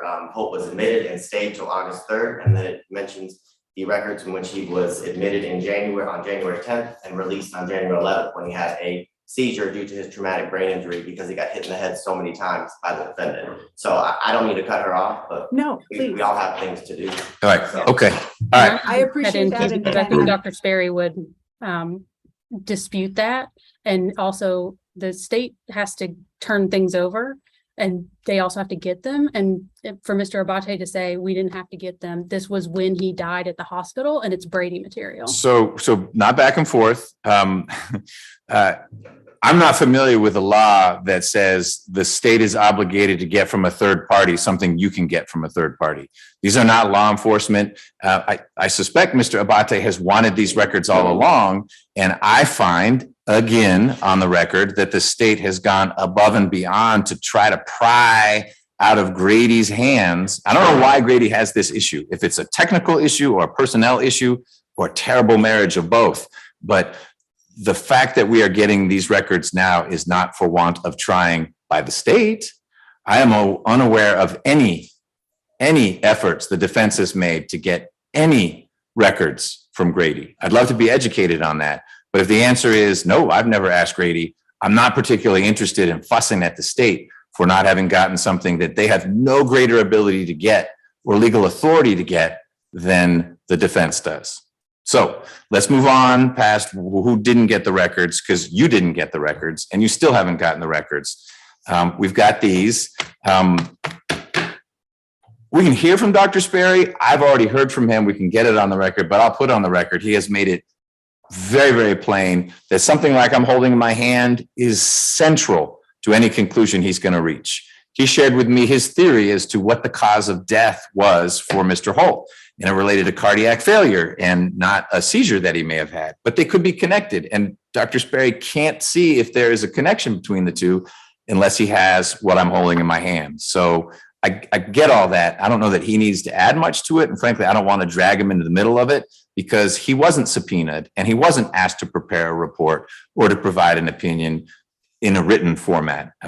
He was an unpaid consultant. I'm much more focused on when the defense is going to be ready to defend this case. Where are we with that? I believe Ms. Feely can talk to that, but I believe as soon as we get the 25 pages, we get them over to Dr. Sperry. I don't see any reason other than Dr. Sperry's calendar and whatever is going on with our office with the money, because I don't know if we knew about that until today, because Ms. Feely has done all the internal paperwork that normally the line attorneys need to do. So what's your suggestion on that? Let's focus on something like that. If in the end, these documents get to Dr. Sperry, he says, I'm ready to roll, but I don't have any money in my pocket, and we have to miss another trial date, which is unfair to everyone, is expensive to the state, of which we're all a part, because they've paid for plane tickets, they get things lined up for the umpteenth time, and the public defender's office can't figure out how to pay its consultants. What do I mean? That's not Miss Feely's fault. I mean, she's done what she did. And so I don't hold her in contempt. I'm not going to bring in Mr. Kenner. And then Mr. Williams is out and about enjoying life again. And that frustrates me, and it frustrates this process. And understandably, it frustrates you and frustrates the process. What I can say is that Ms. Feely will go to, and myself as well, if necessary, will go to our director and then over to GPDC and tell them we have to do this. And if they don't, we're in an achy position, and for AIC, I don't know how you pronounce that. And then we'll come back to the court and say, we need a court order for them to pay because we need it. It's our entire defense. I mean, I can't make it more clear. And I really do understand the court's frustration. We are equally frustrated, or I am equally frustrated. I trust you are not quite as frustrated, but I believe you are frustrated. We don't need to get into rankings. Yes, in the rankings, the last 2 hours, I have gotten frustrated. Okay. Not the last 2 years, but yes, I understand where the court is coming from. All of the concerns the court has are valid. What I don't think any of them trump Mr. Williams' Sixth Amendment right. So, Mr. Abate, tell me why you don't think this case will be back for a retrial if we go forward on Monday without the defense having secured Dr. Sperry's services after he has digested what's in here. Nothing in that report or in those 25 pages is anything they don't already have. There's a Grady EMS report that they have and that Dr. Sperry has acknowledged he's read, and it says exactly the same thing that's in those 25 pages. The only thing that it doesn't say is that 100 milligrams of lidocaine was given to Mr. Holt. Now we understand how Mr. Holt had lidocaine in his system. Other than that, there's nothing different. Well, let me ask it a different way. I didn't mean to link it just to these pages. The reality is, if we go forward on Monday, Ms. Feely is not able to call Dr. Sperry as a witness to say whatever he's going to say. I consent to a Zoom, him coming in through Zoom. I would figure a way, maybe there's a way that our office can help the county pay Mr. Sperry. I mean, if there's a contract signed, they have to pay him eventually. He's already a vendor. Well, let me ask Dr. Sperry, because I have a little vision into where he's going to be next week. Dr. Sperry, if several ifs in this mix here, if you had enough time to go through these, it's not many pages, these 25 pages, and if through your review of those things, you were able to form an opinion that you could share just verbally with Ms. Feely, so she could then share it with the state. Would you be in a position later in the week from where you'll be, and that's your business, we don't need to share that with the larger group right now, to testify virtually? And you're on mute right now. Thank you. I could be available probably Thursday morning. Our plane to Wisconsin does not take off until later in the afternoon. And so Thursday morning, I know I could be available probably any time up until noon or so. Okay. So if we prioritized you, doesn't matter where we are in the trial, if we started Thursday morning with your testimony, that would accommodate your schedule. Yes, sir. I could do it. Okay. Let's get the documents to Dr. Sperry. Dr. Sperry, do you have a concern? I know I'm asking you questions about unknowns, but I'm telling you it's 25 pages, so it's not a stack of 5 million documents, and a lot of the pages are just your standard Grady stuff. We check the person in, etc. It's going to mean much more to you than it does to me. But if these are the documents you've been waiting for, do you have any concern that between now and Thursday, you would not have enough time to go through the documents and form the opinion that you would then want to express, whatever it is, at trial, should Ms. Feely decide that your opinion advances a defense in the case? No, I don't have a concern about that. What I can tell you is I know exactly really what I'm looking for in those 25 pages of records, which may or may not assist me. I suspect whatever I find will assist me with moving forward with the opinion that I have. And so I'm not really concerned about those pages other than just what I've said. Got it. Okay. Mr. Abate, I'm hearing you on the record say, number one, you waive any objection to Dr. Sperry appearing remotely, virtually, whether it's in Georgia or Wisconsin or New Mexico. He's a traveler. Two, you waive any notice objection to whatever his opinion is. That's going to float across the transom from Ms. Feely as soon as Dr. Sperry expresses it to her. Presumably he'll send an email and she'll just need to forward that email minus any work product that she thinks may be in there, if she's going to call him. I'm not requiring, Ms. Feely, that you share anything. If you're not going to call Dr. Sperry, that's fine. But you would need to distill into something you believe is disclosable, consistent with work product privilege, to Mr. Abate as soon as Dr. Sperry gets you that something. So you wouldn't raise an objection to Dr. Sperry testifying because of that type of scenario? No, as long as I would get whatever his opinion is going to be, not Thursday morning right before he testifies. And I'd also, I know the court's in a hurry. I just have one question. His opinion could have been, he could have come to whatever opinion he was going to come to, and then, like all experts do, put in his opinion, this is my medical opinion, with the caveat, with the records that I have received. I haven't received any other records. So it just feels like, it just doesn't feel right, I guess is the only way I can put it. I'm not letting no. And doesn't it feel right? Hey, Mr. Williams, it's important you say nothing right now, okay? Thank you. We're working with what we've got, and you can say that's not sufficient. And the easy fix is we continue the case. I'm not inclined to do that given Dr. Sperry's willingness to dive into this and the thinness of this stack of documents. So that's how we'll work it. Ms. Feely, I am trusting that you will share with Mr. Abate as soon as you receive Dr. Sperry's opinion. And we'll be able to figure that out because I will ask Dr. Sperry, when did you tell Ms. Feely this was your opinion? And if you, Mr. Abate, get it on Thursday morning and Dr. Sperry says, I gave it to Ms. Feely on Tuesday night, there'll be different issues that we work through and Ms. Shubo will have to get involved again. Okay? Yes, sir. All right. Anything else, Ms. Feely, you want to get on the record in terms of the state saying, look, we're not going to object to Dr. Sperry appearing remotely or late notice or anything like that? Nothing about that, Your Honor. Okay. Anything else you want to get on the record? Not about that. Not at this time. Okay. Ms. Shubo, anything else you want to get on the record? No, everything else was related to that issue, and I think it has been as resolved as it can be. I think that's a fair way to describe it. Dr. Sperry, we all appreciate your willingness to move forward with this. I will assist if there is a payment issue, because it would be an AKE, which is AKE issue.